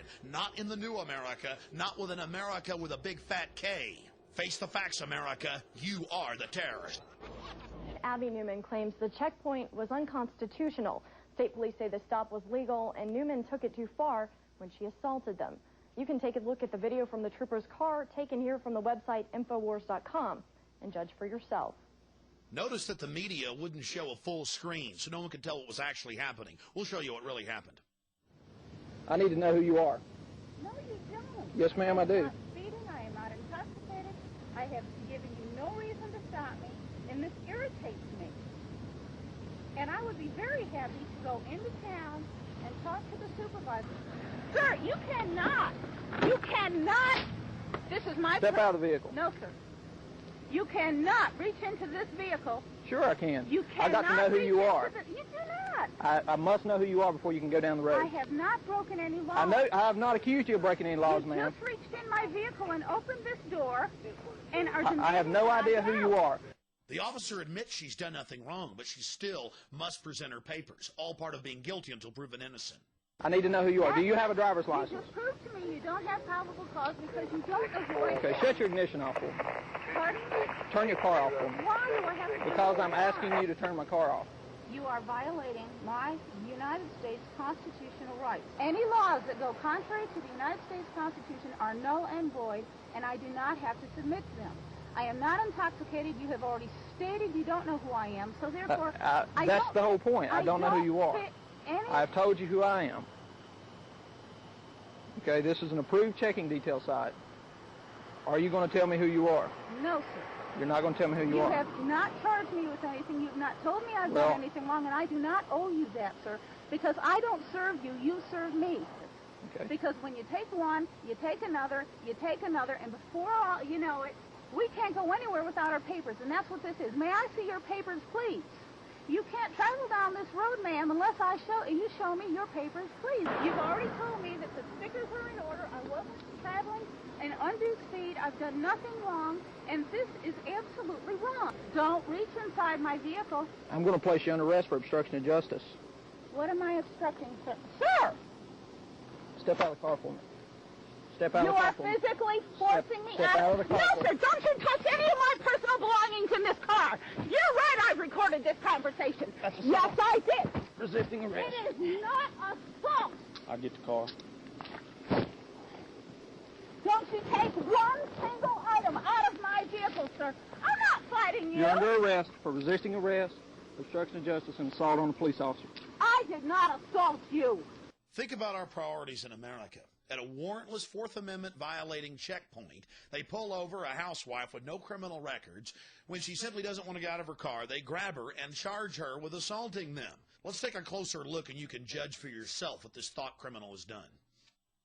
Sir! Step out of the car for me. Step out of the car for me. You are physically forcing me out. Step out of the car. No, sir, don't you touch any of my personal belongings in this car. You're right, I've recorded this conversation. Yes, I did. Resisting arrest. It is not assault. I'll get the car. Don't take one thing You have the out right of to this remain vehicle. silent. Anything you say can and will be used against you in court. You have the right to speak to an attorney and have him present while you're being questioned. If you cannot afford to hire an attorney, one will be appointed to represent you without any cost to you before any questions if you desire one. Do you understand those rights as they've been read to you? Do you understand your rights as they've been read to you?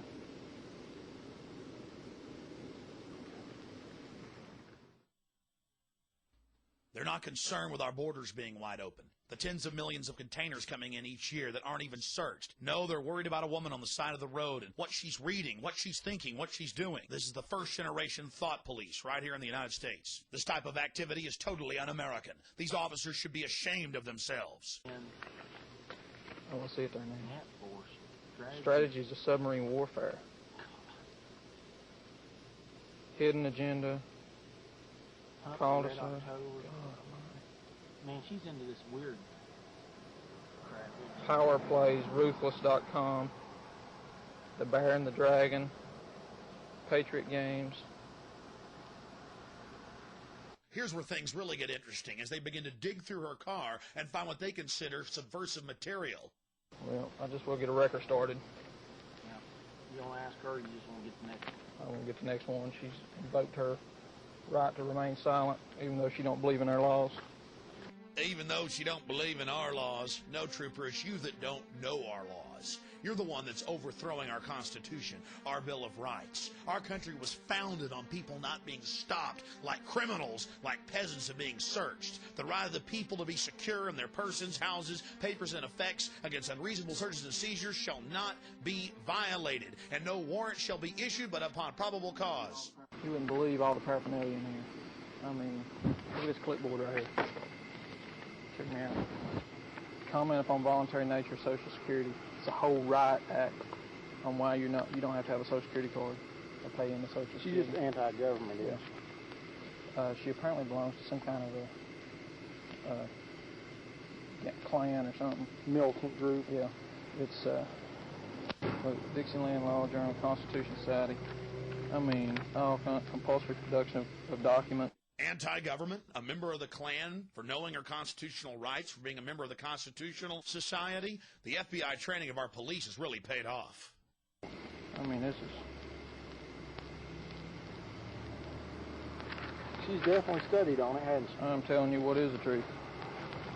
I wonder if I can keep that for any reason. Well, is it evidence of a crime?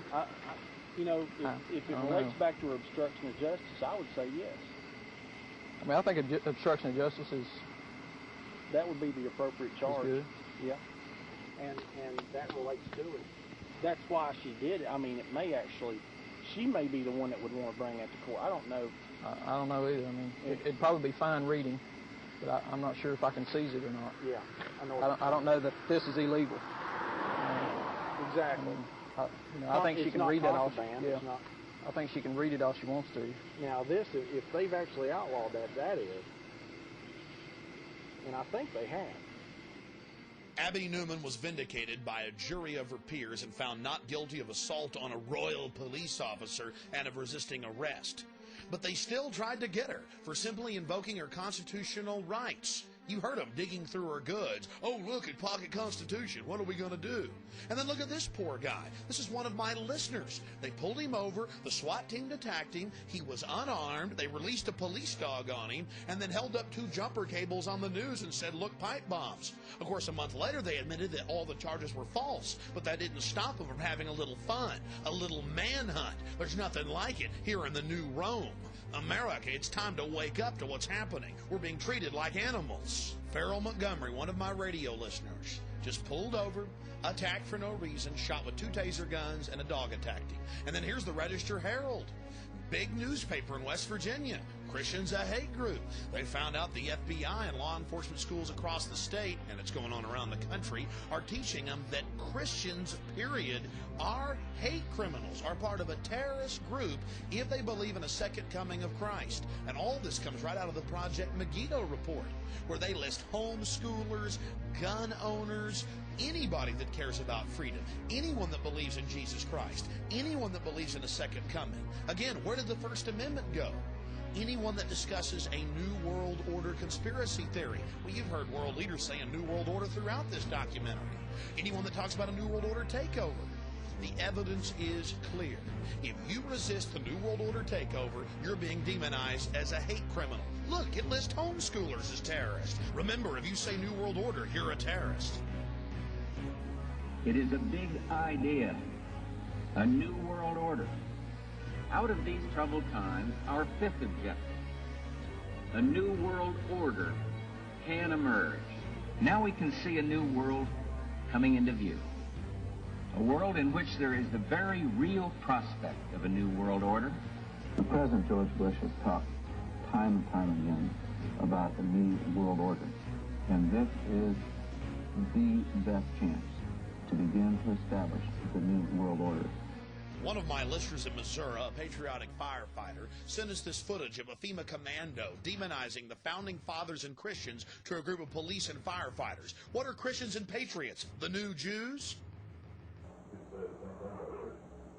You're damn right, because think about the Christians, okay? Do you accept Jesus Christ as your Lord and Savior? No. What did they do? They took your head off.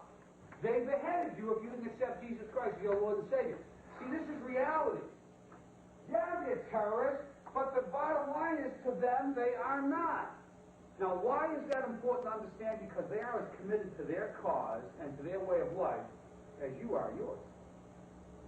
And they see you as being wrong. That's very different. When people are passionate about what they believe in, they become a very difficult enemy to be. Who was the first terrorist organization in the United States? Who? Founding Fathers. Founding Fathers. You mean Thomas Jefferson? Oh, yeah. You mean George Washington? Oh, yeah. Paul Revere? Yeah. These guys right here, let me ask you something. Did they try to scare people? Oh, yeah. They tried to intimidate the British. Did they use acts of violence? Your founding fathers, my founding fathers, were involved in acts of terrorism against British officials because they systematically had British officials assassinated. The guys who we call our founding fathers, George Washington, Mr. Honest, who cut down a cherry tree and admitted it, is the same guy who signed death orders, if you will, on members of the British government, the British Crown, who they wanted to eliminate because politically they had influence in certain pockets of the United States, at that time the 13 colonies, and they wanted to divide and conquer. They may get a whole lot of civilians, and hey, I'm going to be honest with you, okay? If they killed 10,000 civilians tomorrow with a biological agent, that's too bad for them. Yeah, so what if they killed 10,000 civilians? You know how these patriots are. They're always killing civilians. So what? We've just got to take care of ourselves. Talk about demonization.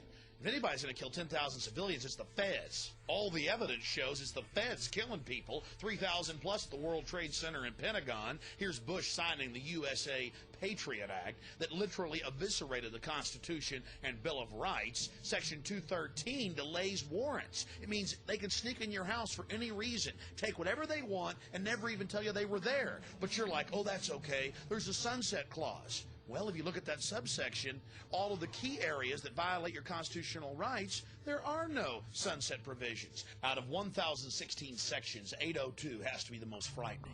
You see, the definition of domestic terrorism is anyone that is involved in acts dangerous to human life that are a violation of the criminal laws of the United States or of any state. Under their definition, jaywalking is now a terrorist action. This is an absolute outrage. The people that pass this legislation, in truth, are the real terrorists, the real criminals engaging in sedition against our constitutional republic. Congressman Ron Paul said that none of the Congress was allowed to even read the bill and threatened by the White House that they wouldn't be patriots if they didn't sign it. He said the founding fathers revolted over much lighter forms of tyranny. Unfortunately, we may not always be able to tell you why that agent or agents are knocking on your door. Is there a chance that some of your civil liberties may slip while we guarantee the security of this country? Maybe. Maybe. Slimeball FBI agents like Steven Steinhauser are all over the country in huge meeting halls telling people they've got to give up their liberty for security. Now we're seeing urban warfare teams pop up in major cities and small towns alike. They like you to believe that this is some new phenomenon that they have to do since September 11th. We're about to go into the evidence of what's been going on in the last decade here in the United States, how they were training the cadres, the groups of officers, to go out and train the massive troops for a total militarized takeover of the United States of America in the name of protecting the population from enemy terrorists. In truth, the military's been training to attack the American population. Back in 1999, Texas got hit by 6 black helicopter raids, police stations on fire, military checkpoints, mayors throwing them out of their cities, police chiefs going public. We had Czechoslovakian troops running around firing automatic weapons. And this was not a drill. This was to condition the public, to acclimate them to accept the military with foreign troops working with our local police. You're witnessing actual footage of Delta Force troops, U.S. Special Forces with Czechoslovakian troops running around in downtown Kingsville, setting fire to local structures. I thought black helicopters didn't exist. From Fort Bragg? Yeah. Delta Force? Yeah. Looking out your window and seeing unmarked helicopters and troops dressed in ninja black suits with assault rifles, it's kind of spooky. But that's the point of the operation. It's to train the public, the police, and the military that all of this is okay. The military can engage the population. Now, here's the mayor of Port Aransas, and he was extremely upset. Then we'll talk to a police chief of San Antonio. Nobody wants to get in their business, but we ought to be able to answer questions, especially when they're, flying at dangerously low levels and alerting the citizenry. The chief of police of San Antonio refused for 2 years to let Delta Force take over the city. When he refused, they just did it anyway. They don't care about local authorities. Approached me and get me to change my mind. Well, then, when we said no, then some elected officials were contacted to bring pressure to bear. And then offers were made to give money, cash money, to elected officials' charities if they could get us to change our minds. I mean, as one of my deputy chiefs said, in some circles that's called bribery in and around the San Antonio area, but we're not doing here. Next, I'm still getting contacted by various officials. I mean, they never would take no for an answer. So they weren't respecting your jurisdiction? They were not respecting our jurisdiction. I don't think they respected our decision to go into predominantly minority areas of the city where we had vacant warehouses and buildings and try to do those types of exercises at those locations in the middle of the night. Oh, I'm sorry, middle of the night? In the middle of the night. Sometime between 9 p.m. and midnight. People become frightened. And we do a lot of our decision-making on experiences that have happened in a lot of other cities. We were very concerned with some things that have happened over there, and we didn't get any real good, clear answers. So they were being secretive about it? Very secretive. We're just curious about Army Special Operations from Fort Bragg coming here, Delta Force.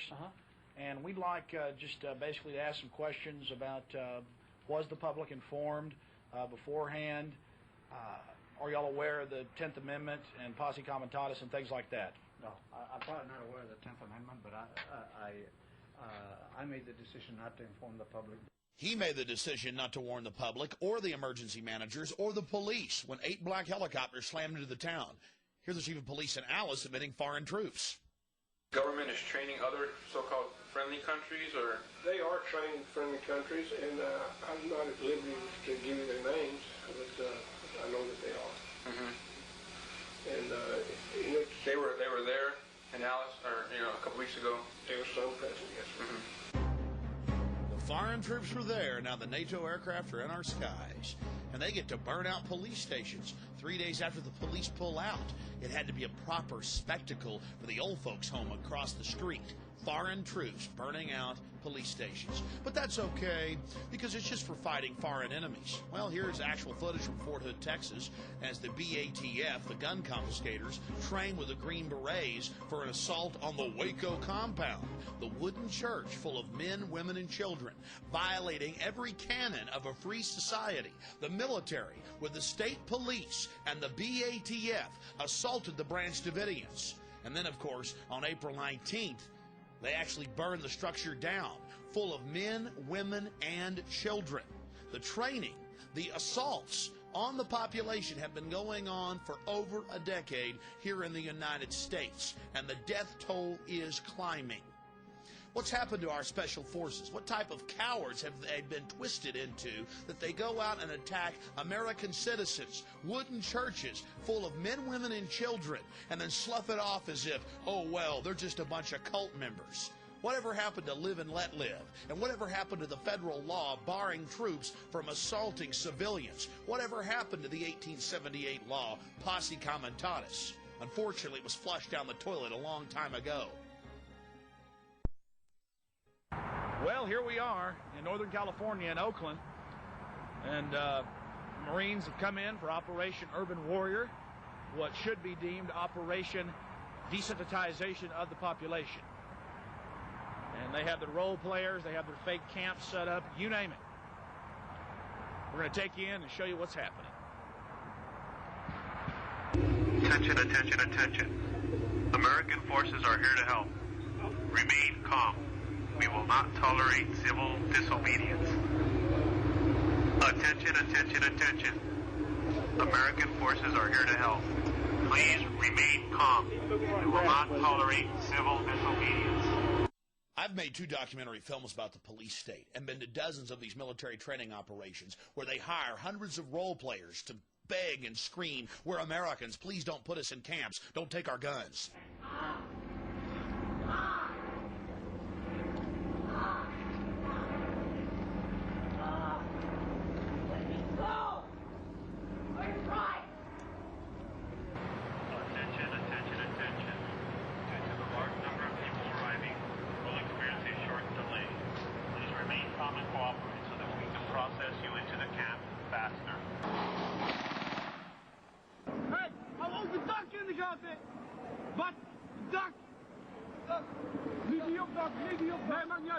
As a hostile act.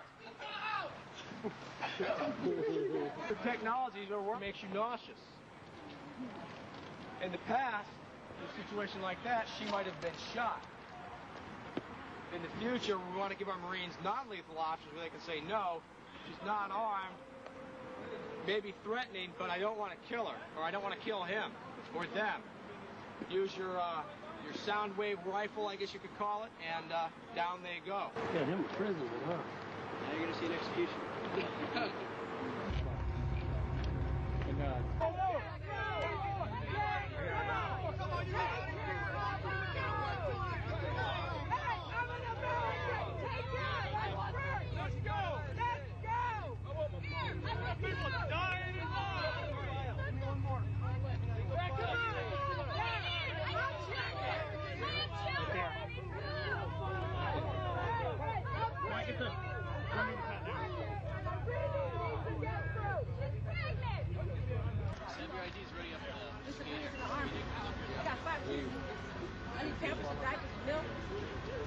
Okay, these guys have plastic handcuffs available. Well, I think terrorism is being practiced on the residents of the city of Oakland because many of the retired teachers, retired military people have informed me that they understand what's going on, and it's not anything that relates to humanitarian training whatsoever. This is a psychological, as we in the research community say, this is a psyops. They're preparing people for what is coming, not what is being presented today. So you're saying they're preparing people to accept it with incrementalism? That is correct. Like the old frog example. You know, you put the frog in the water and you just gradually continue to raise the heat on the water until the frog is cooked. And that's the way it works. Of course, that was California in '99. By 2000, they were actually arresting people in Swansboro, North Carolina. And they called it training. Patrolling, taking over the city council, taking over the public buildings, running checkpoints, searching people's cars, taking them to jail, confiscating firearms, and it was in the newspaper. Oh, wow, the Marines are out on the road just helping us because the government said it wasn't a question of if but when the next terrorist attack was coming in. We were going to have to give up our liberties for security. Remember what the FBI agent said? Are you going to have to give up your rights? Maybe, maybe. Preparing the cadres, searching people's cars, taking people to jail. Is this Russia? Is this Mexico? No, it's the new America. Search the vehicle right now.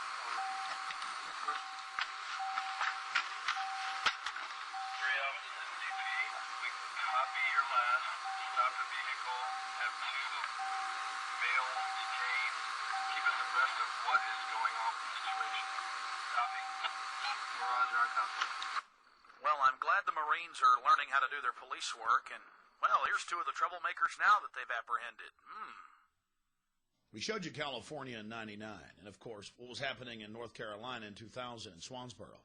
This is Hebron, Maryland, back in 1998, where they had the children running around in these little white T-shirts, and they were publicly training them to go around and find out where the gun owners were.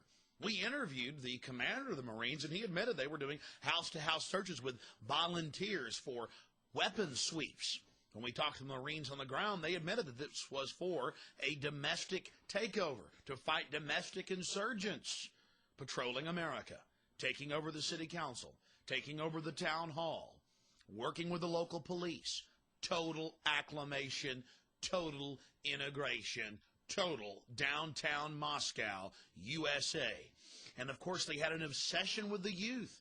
Large gangs of young children roving around day and night with the police and the Marines looking for the insurgents. And, of course, there were hundreds of them marching around in plain clothes. America needs a secret police, don't we? Understand, this goes against the very grain of what it is to live in the United States. And I'm not against our police or our military. Think tanks, psychological warfare, psyops experts have created a program of incrementalism in the last decade that has brought us to this point in America. And now since September 11th, they have their pretext, their excuse to roll the troops out en masse. They've announced it in the Washington Post. United States Army, 365+ thousand of them to patrol our highways. Imagine Marines in your backyard, in your front yard, walking down your streets in the middle of the night. Well, you're a patriot, aren't you? Well, I certainly am, but this is a deadly, dangerous precedent that's being set. They're brainwashing our military. Now, if they had nothing to hide, I'm a little confused by their actions. The police began to get more and more aggressive as the night wore on, simply because this average Joe Q citizen was trying to catch some videotape of the bizarre activities. Oh, nothing. I just said I didn't have it on then anyway. I was talking to you. I didn't have it on.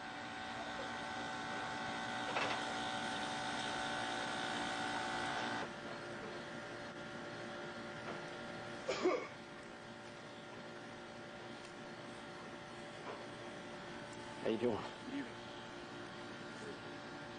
What's that? It's a good evening. How you doing, that, sir? Very good. Yourself? Hey. How you doing? Not bad. Were you the same guy that was here earlier? Here's an article from February 2002 as we make this documentary. Marines are occupying multiple cities in the continental United States. And yes, they're engaging in strategic deception against the population. Jenny Holbert, the Marine Corps Warfighting Laboratory spokesperson, told the public that, oh, this is the first time we've done something like this. It's very unusual. We've never been in an American city. We've never done urban warfare training in an American city before.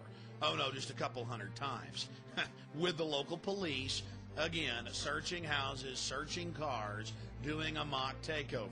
The Army War College called for foreign troops to occupy the United States back in 1999, and now George Bush has actually done it. That's an article from the CBC. They want hundreds of thousands of foreign UN troops on our streets. You're not for the terrorists, are you? And they want 350+ thousand U.S. troops to, quote, patrol the U.S., to patrol our highways, our neighborhoods, our communities. In total violation of posse comitatus. They admit that they're actually scrapping the law prohibiting troops. Not that it even matters, they're already militarizing our police. Our team was in Swansboro, North Carolina, back in 2000. In February of 2002, 2 Special Forces trainees were killed by a sheriff's deputy. You ask why? They were trying to disarm him. They were trying to take over local law enforcement. This is the new type of training that our military are being given to overthrow the civilian government, the elected government, right here in the United States. And shockingly enough, there were actually 2 cases of this in the same week in North Carolina where they were being trained to overthrow the civilian government. Over to your right also! This looks like a gaggle, Mr. Wright. Get these lines straight out! Straighten it out! Just to your right! Is your group ready? Sir, yes, sir! Sir, group prepared and ready to go, sir!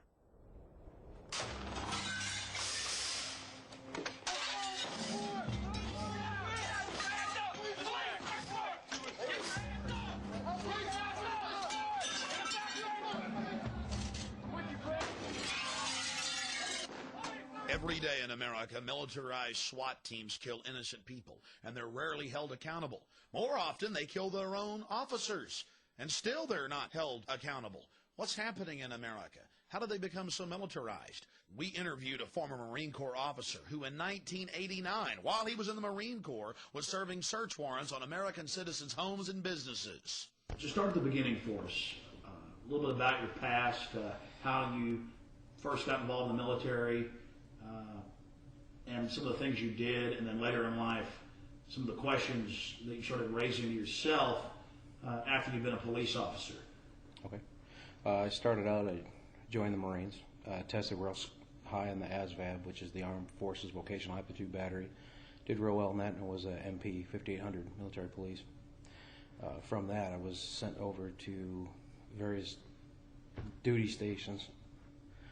I still had an interest in civilian law enforcement, so I was able to take part in joint military police and civilian police exercises. We've seen the urban warfare training all across the country, the black helicopters, the special forces in cities, and it seems like it's been ratcheted up in the last 5 years from just basic training to actual live fire in city streets. What type of relationship did you have with law enforcement when you were in the Marine Corps? Very cohesive. A lot of interaction. 1988 and 1989, like I told prior, I helped assist in 3 search warrants. A lot of entry team operations, giving civilian law enforcement advice and critiquing how they're doing that, to raid such as crack houses or supposed terrorist organizations as far as multiple entry points of a home, whether it be through the roof, the windows, and front door, or a combination of all at the same time. So you were actively, as a member of the United States Marine Corps active duty, out with civilian law enforcement serving search warrants to homes? That's correct. All right. There weren't missions, they were called exercises, but it was actual with real, what we call combatants, real live. It was the real deal, helping execute search warrants. Late 80s, I've actually been on point with an MP5, and I was not in a police uniform. I had a police flak vest on and a police jacket and black BDUs. And these were obviously drug dealers? One, maybe. What were the other raids concerning? Pawn shop owners. One was a pawn shop owner, and the other was for joint working with ATF. As a member of the Marine Corps, David, you're telling us you raided a civilian business with the BATF going after guns? It was the business owner's home. Oh, the business owner's home. The homes were civilian homes and some upper middle class to white collar homes. One was a warehouse facility. Later on in life, you got out of the Marine Corps, you got into law enforcement. Is that when you started asking questions once you learned more about the civilian role? Towards my end in law enforcement, when I started getting discouraged with it, yes. That's when I started quitting. But when you're younger and you're trying to achieve and you got all the fancy jewelry on and all the badge and the car with all the nice decals and lights and, you're disillusioned by a lot of different things once reality is. And just the way law enforcement's changed a lot. It's changing a lot. How has it changed? How people perceive law enforcement is more of an occupying army than somebody that's there to be part of that community and help that community. Like I said before in the prior interview, that before people knew the law enforcement officer that patrolled their neighborhood or could go down to the city police department and ask for help, where now it's more of a you're making trouble for yourself by going to report a crime, or just the perception that people have of law enforcement. Now, don't get me wrong, there's some great cops out there, some of the best, and they're still there doing the job, and there's no one comes up there doing the job. But for the most part, it's treated like a occupying army. You're seeing a lot more of the training of putting distance between yourself and the people you're trying to protect. The new rules of engagement, an us against them mentality. Peace officers are defenders of the people. You bring them a hot cup of coffee, a slice of pie. They help you get the cat out of the tree. That was the old days, before they became the military and then merged with the military. That's before they started patrolling our streets and running our country. That's before the Second Amendment was under attack and, frankly, almost gone. That was before the government started shipping in the heroin and the cocaine to create the societal crises. That was before black helicopter raids in late 2001 on St. Louis. Don't believe us? Call somebody who lives in St. Louis. Of course, then there's the Department of the Army document they gave us back in '99 on the side of the highway at a military checkpoint, where they say, give us a call, local police departments. We'll serve search warrants on your citizens' homes. We'll shoot them. Our response area is in 77 counties. We're responsible for 77 counties here in Texas. Oh, really? So if a local PD needs support, they'll call us. You're saying there's some people here that we're not allowed to film. Right. There's some people here that we would ask that, well, hang on for a second. Why would you want that on camera? Well, because we want to expose the secret police. We want to expose how you're working with the military, how you're running checkpoints on I-35 in central Texas. And it's going on in Iowa, it's going on in Tennessee, the gun confiscations, the SWAT team raids, the fake attacks like this one. On Saturday, May 12th, at approximately 8:50, an explosive device went off in the Bell County Annex in the 500 block of East 2nd Street in Belton. The Belton Police Department responded to that, as well as the Belton Fire Department and the Belton EMS. The Belton Police Department is currently investigating the cause of the explosion. The explosion took place on the east end of the building, causing several casualties and injuries. The police department has secured the scene and requested assistance from the Fort Hood Delta team in a psychological warfare program against the people of Central Texas. The whole attack was fake, but they told the public it was real. Again, all part of merging the military and the police. That's my truck right there. That's good. Go back over there, get clearance to go back through. Were you at this scene in Temple? No, Mike was. I was. Mike was. Yeah. So he put me on the internet. No, I didn't. Who put me on the internet? Well, we put it on. Do you have a problem with that? Yes, I do. Well, it's not me because I don't do anything. We put it on TV, and then yeah, it's been on TV. Okay, because there were pictures on the internet, and somebody put them on there without my permission. Well, my you got to face. contact whoever did it. Okay. Yeah, but that's news. But you're public. You're public. Yeah, it's news gathering. Yeah, once you're in public. Once you're in public, I can turn the camera on right now and say, hey, I'm going to put you on TV. The scary part was, just for asking questions, the police and military were angry at us. We were bad. We weren't going along with creating hysteria. 20 EMS workers have been, or rather DPS workers have gone on ambulances to area hospitals. Some of them have been treated and released now. The rest are in stable condition. EMS tells us another 5 drove themselves to area hospitals, and then they checked out. About 161 people here on the scene. In 2000 alone in Austin, Texas, there were 8 separate fake bio attacks. They even had a fake nuclear spill and shut down I-35 and called out the National Guard. A couple weeks later, they quietly announced, oh, it was just a drill. But you should have seen the psychosomatic response of the people. Suddenly, hospitals would be jam-packed. The population was buying it. Stage managed event, it's absolutely fake! Stage managed event, it's absolutely fake! Stage managed event, it's absolutely fake!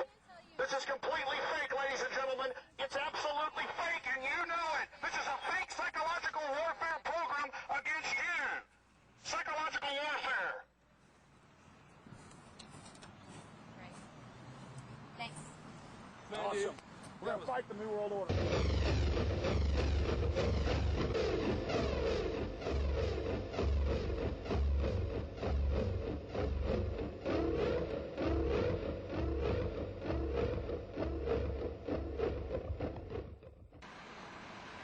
Hello, Waffen SS. Get it on. I got it. Get the searchlights. Now roll, my friend. Go ball! We all thought this couldn't happen here. It was only Russia or Nazi Germany. But incrementally, they trained us to accept it. Now we have to learn to say no and get in their face. We have dignity. We're human beings. Government's taken over in a parasitic fashion. Did you ever think you'd see the government talking about torture and lauding the virtues of it? Well, now it's actually happening in hundreds of publications, and if you're not for torture, you're with Al-Qaeda. Why, even phony liberals like Alan Dershowitz have been publicly peddling it, telling us it's time for us to reassess our laws and accept torture. But for the terrorist, of course. But the evidence shows that we are now the terrorists. They talk about using cattle prods and rubber hoses on people. And who's going to do the torturing? FEMA, the Ministry of Love. And that's the Federal Emergency Management Administration. All those years we warned people about FEMA. You could read the federal documents, roundup plans, concentration camps. People laughed at us. Then came Seattle. They put 500 of the peaceful demonstrators in a FEMA camp, the Sand Point FEMA camp. We woke up one morning in Austin, Texas, and found a concentration camp on our own backyard. How did they fix it up? Travis County came out here and with some inmates, and they cleaned it all up, swept it, pulled weeds, and then they got inside and reinforced the doors and stuff with bars and stuff. Did you hear about the chains in the floor with the bolts? No, I sure haven't. They announced it on the news. They threw it in our face. The U.S. Army, FEMA, out of an old 747 hangar, bolts and chains in the floor, troops marching around, armored vehicles, porta-potties, stacks of cots. Long before the September 11th attack, they were going to take good care of us. But, of course, after the attack, even the Washington Times reported George Bush enacted 500 dormant legal clauses, provisions allowing censorship and martial law, force roundups. Then they have the model state's health law, where they're allowed to put us in sports stadiums or aircraft hangars and, quote, shoot old women in order to do so. The Model State Emergency Health Powers Act. Most of the 50 states are now passing it as we make this film.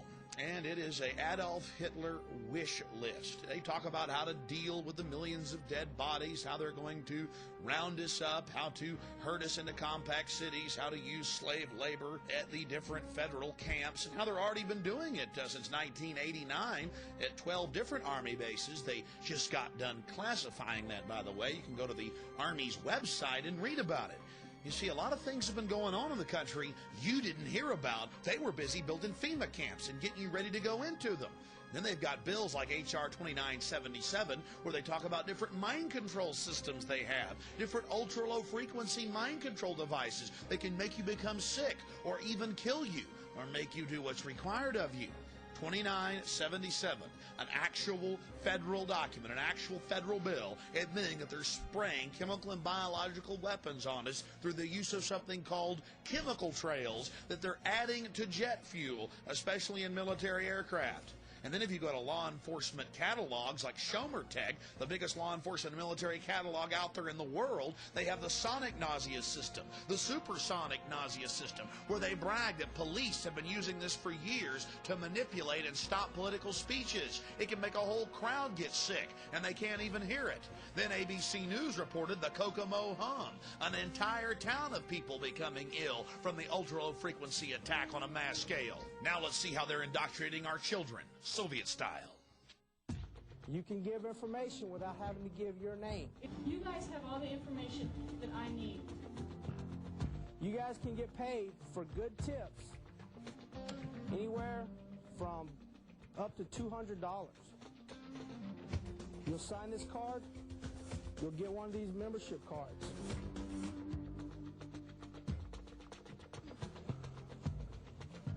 Now I have the responsibility of taking care of my school and making sure no kind of crimes are going on during or drug dealers are selling drugs or nobody gets hurt. By giving them this program, you get millions of children into the police state system. You condition them to be members of the secret police. You destroy the very fabric of America, and you pay them $200 every time they turn someone in, including members of their family. It's incredibly painful to see how far America's slipped. They've got dozens of different names for these programs, but they're all the same. Wave, Save, Dare. It has nothing to do with drugs. Government ships the drugs in. That's public knowledge. It's about creating a whole generation of government snitches, of secret police, of East German Stasi. They give the children discount credit cards, toys, CD players. sometimes thousands of dollars, to turn their parents in for, quote, owning firearms. I've seen the handbooks when firearms aren't even illegal. On third row, stand up, face me, walk to the doors backwards real slow. More importantly, it's about training your children to be prisoners. They have ID cards to buy their lunches, thumb scan in many cases to get their lunches. We'll cover that later. Men in black uniform point MP5 submachine guns, many times loaded, at their heads and load themselves in a drill onto a bus. But I know what you're thinking. Hey, we all saw what happened at Columbine. We've got to protect our children. We've got to put fences up. We've got to turn them into a prison. We've got to have them searched without warrants. Ladies and gentlemen, it's now come out in court documents, and SWAT team members were caught on tape admitting that they actually shot the children at Columbine. It's been confirmed that at least 6 of the 13 were killed by the SWAT teams. Drop the weapon! Drop the gun! Sadistic predators across the nation get to enjoy abusing, traumatizing children as young as 6 years of age. Men in black uniforms yell and scream and cuss profanities at them that we've had to edit out here as they beg and cry and plead. They're then loaded on the buses and, yes, taken to a local jail. Drug around like filth, like garbage, like criminals. A whole generation learning how to be slaves, learning how to bow down and beg and put their hands behind their head when the ring race, the Dark Lords appear. 54 children died in the year 2000 in high school football accidents. 52 died in school shootings, and many of them died at the hands of SWAT teams. Take Fort Worth, Texas, where Cop of the Year in a SWAT team drill at a school was shot in the head by one of his comrades. Again, these people are shooting their own officers in the head. Again, don't forget in Fort Worth, they shot their own officer in the head at a school. Just a few weeks ago in Detroit, they shot a kid in the face in one of these so-called drills. Situated on over 16,000 acres of farmland, Heartland encompasses Heartland Community Church, a non-denominational organization founded on the model given in Scripture of a New Testament church. Heartland is home to one of the finest Christian academies in the country. Covering grades K through 12, Heartland Christian Academy provides top-quality instruction facilitated by the latest in educational technology. The Heartland Recovery Centers serve both women and girls, and in separate facilities, men and boys. Heartland Christian School has an incredible track record for reforming troubled youth. That's why Child Protective Services swooped in and kidnapped 165 of them without a warrant and never even charged anybody, and were later forced to release all the children. There's hours of horrible video as you see the children just filled with terror. You got to anything! You got to do anything!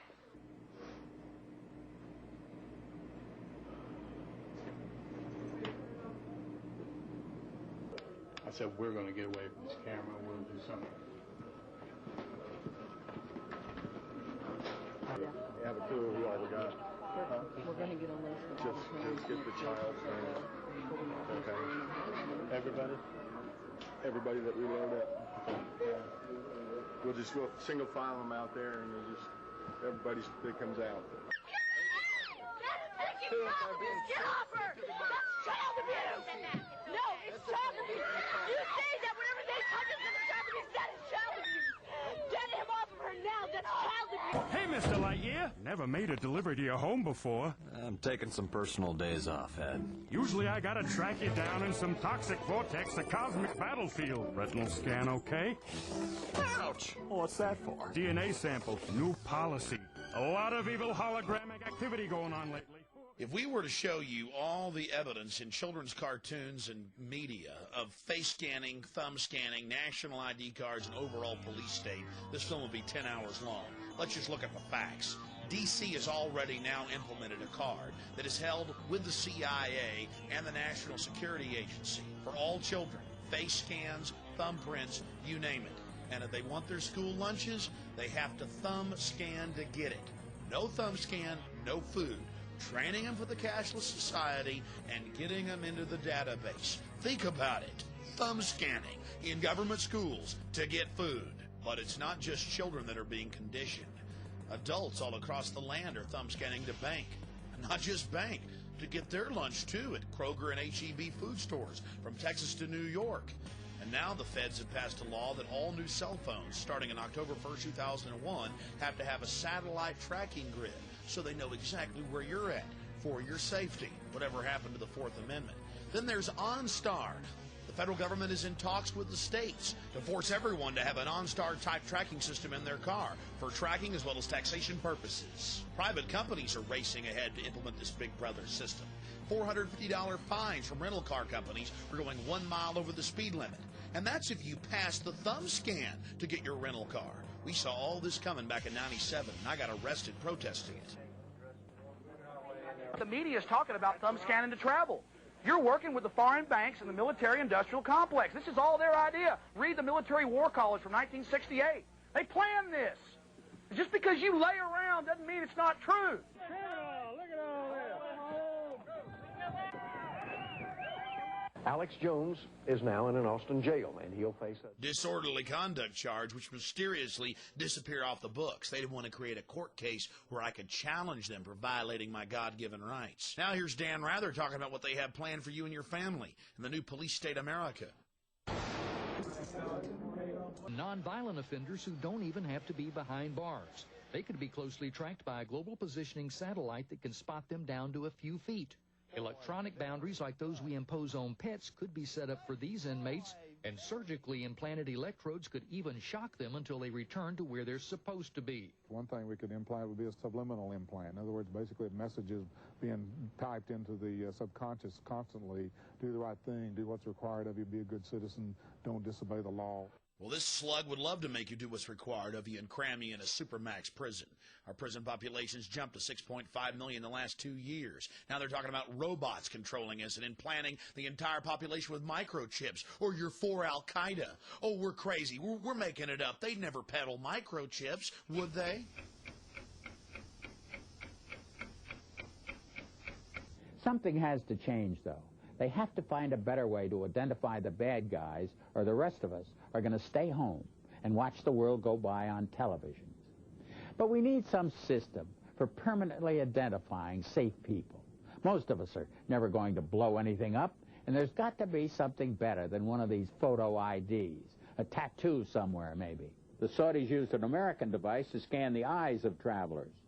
I wouldn't mind having something planted permanently in my arm that would identify me. If we don't do something, people are going to stop flying. If they stop flying, and I don't go to the Giants games, it means the bastards have won.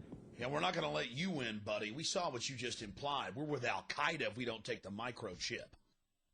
We have a Florida family who are really pioneers in a brave new world. They have volunteered to be the first ever to have microchip identification devices implanted into their body. After 9/11, I was really concerned with the security of my family. Top CFR Lieutenant Diane Sawyer for 8 minutes sat there in a sickening fashion with this poor, pathetic family as they discussed how they were all taking microchips because they believed in America and wanted to stop the terrorists. Ladies and gentlemen, this is something out of a science fiction horror movie. They're taking chips because they stand with the mother government. I'm living in Nazi Germany Twilight Zone. Now politicians are announcing that they want to get chipped. Strategic defense. Optical identification. Voice verification. Jason Taylor, defensive end, Miami Dolphins. Clearance granted. You're a star. You're a professional football player. You're getting scanned. It's not just children getting brainwashed on cartoons. It's everywhere. This is the prison grid, turning the whole world into a cashless control system. I have read the federal documents, the total plan to force us into these compact cities. You absolutely must resist the thumb scans, the face scans, the retina scans, cameras that can recognize you and scan your face against a billion faces in a single second. Everything, no food, no water, no houses, no jobs, no nothing without it. They're actually announcing it. They're going to put it in place, and you are the terrorist. You've already heard them say it. Gun owners, Christians, conservatives, libertarians, liberals, anybody that doesn't go along with global New World Order tyranny will be watched, will be controlled, will be tracked.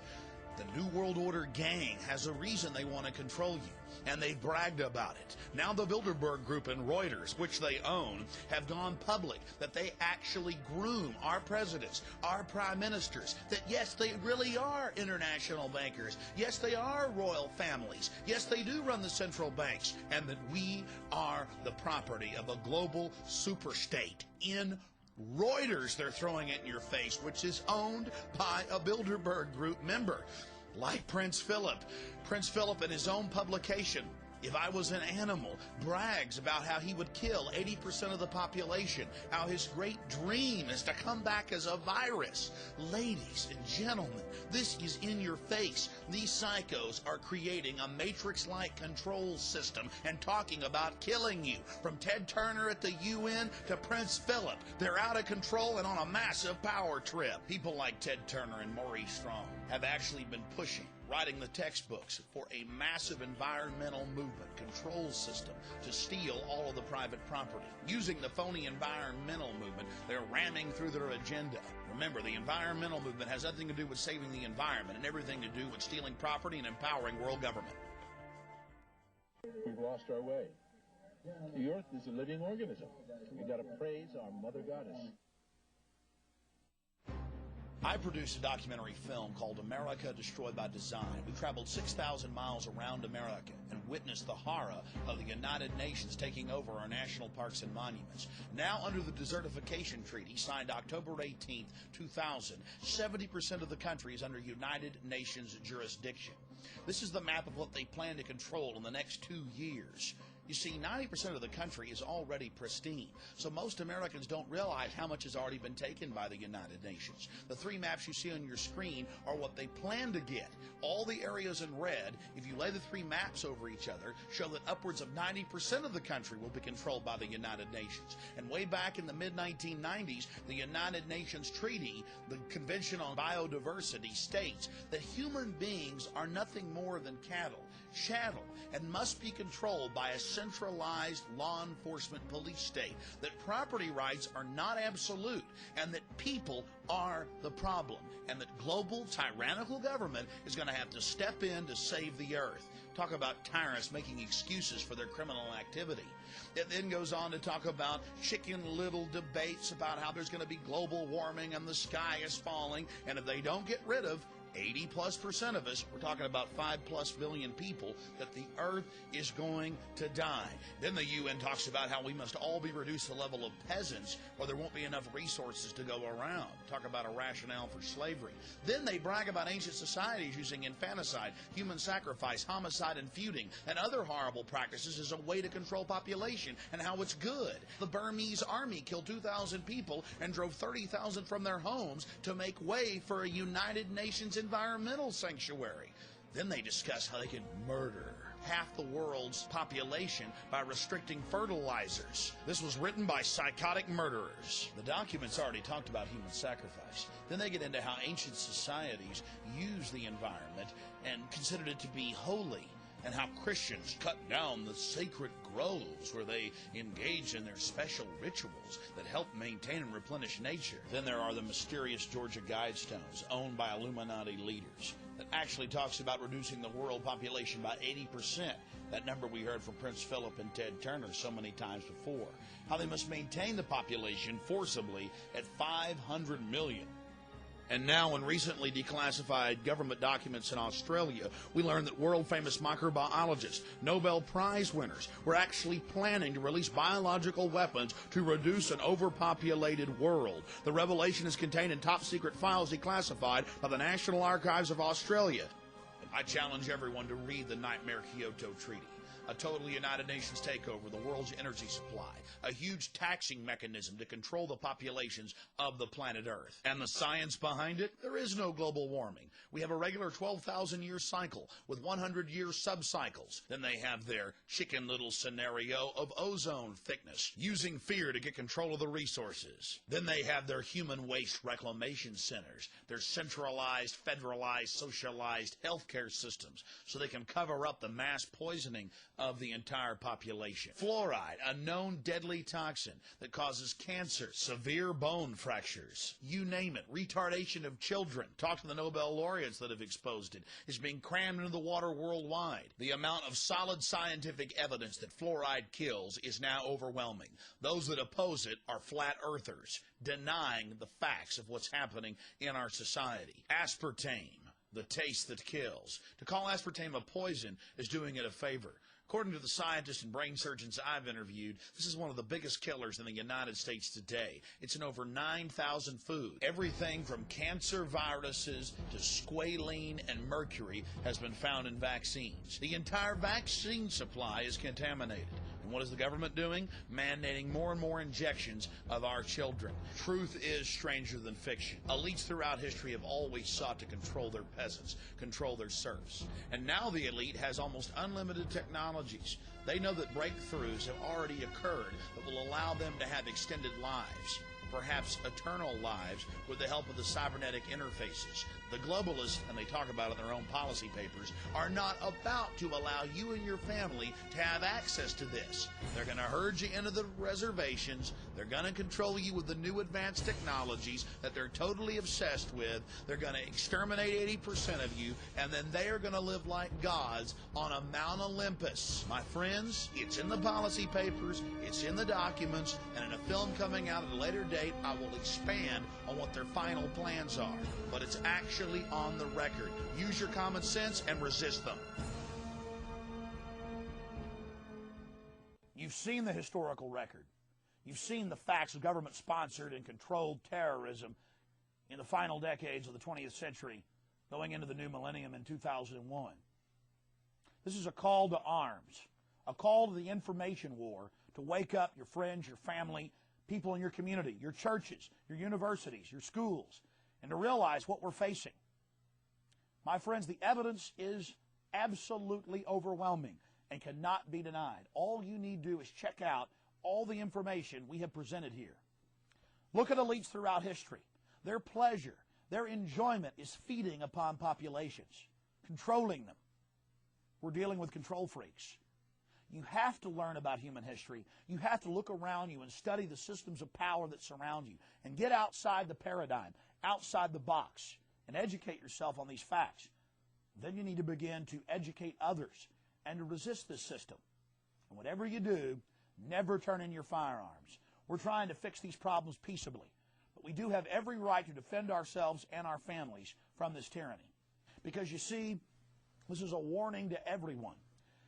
If we are unable to defeat this New World Order, the terror attacks are going to escalate. They're going to get worse until the United Nations program for an 80% world population reduction is actually realized. So you have to study this. You have to look at the facts. You have to get out the word. You have to make it the issue in your community if you're going to defeat this system. More terror attacks are coming, and it's up to you to get the word out of who's behind them. Because by doing that, we're able to shine the spotlight on these creatures and show how they're using it to get more power and control, and then they lose the power they have over us. No longer are they our loving saviors just taking our rights away for our best interest. They're the bloodthirsty, evil tyrants that they are in the minds of the men and women out there. And then their illusion is shattered. But if you don't shatter that illusion of control, it's over for America. It's over for the world. And it means absolute, total dehumanization. We need Paul Reveres all across this country, black, white, old, young, to fight for this republic and against these slave masters. God bless you all.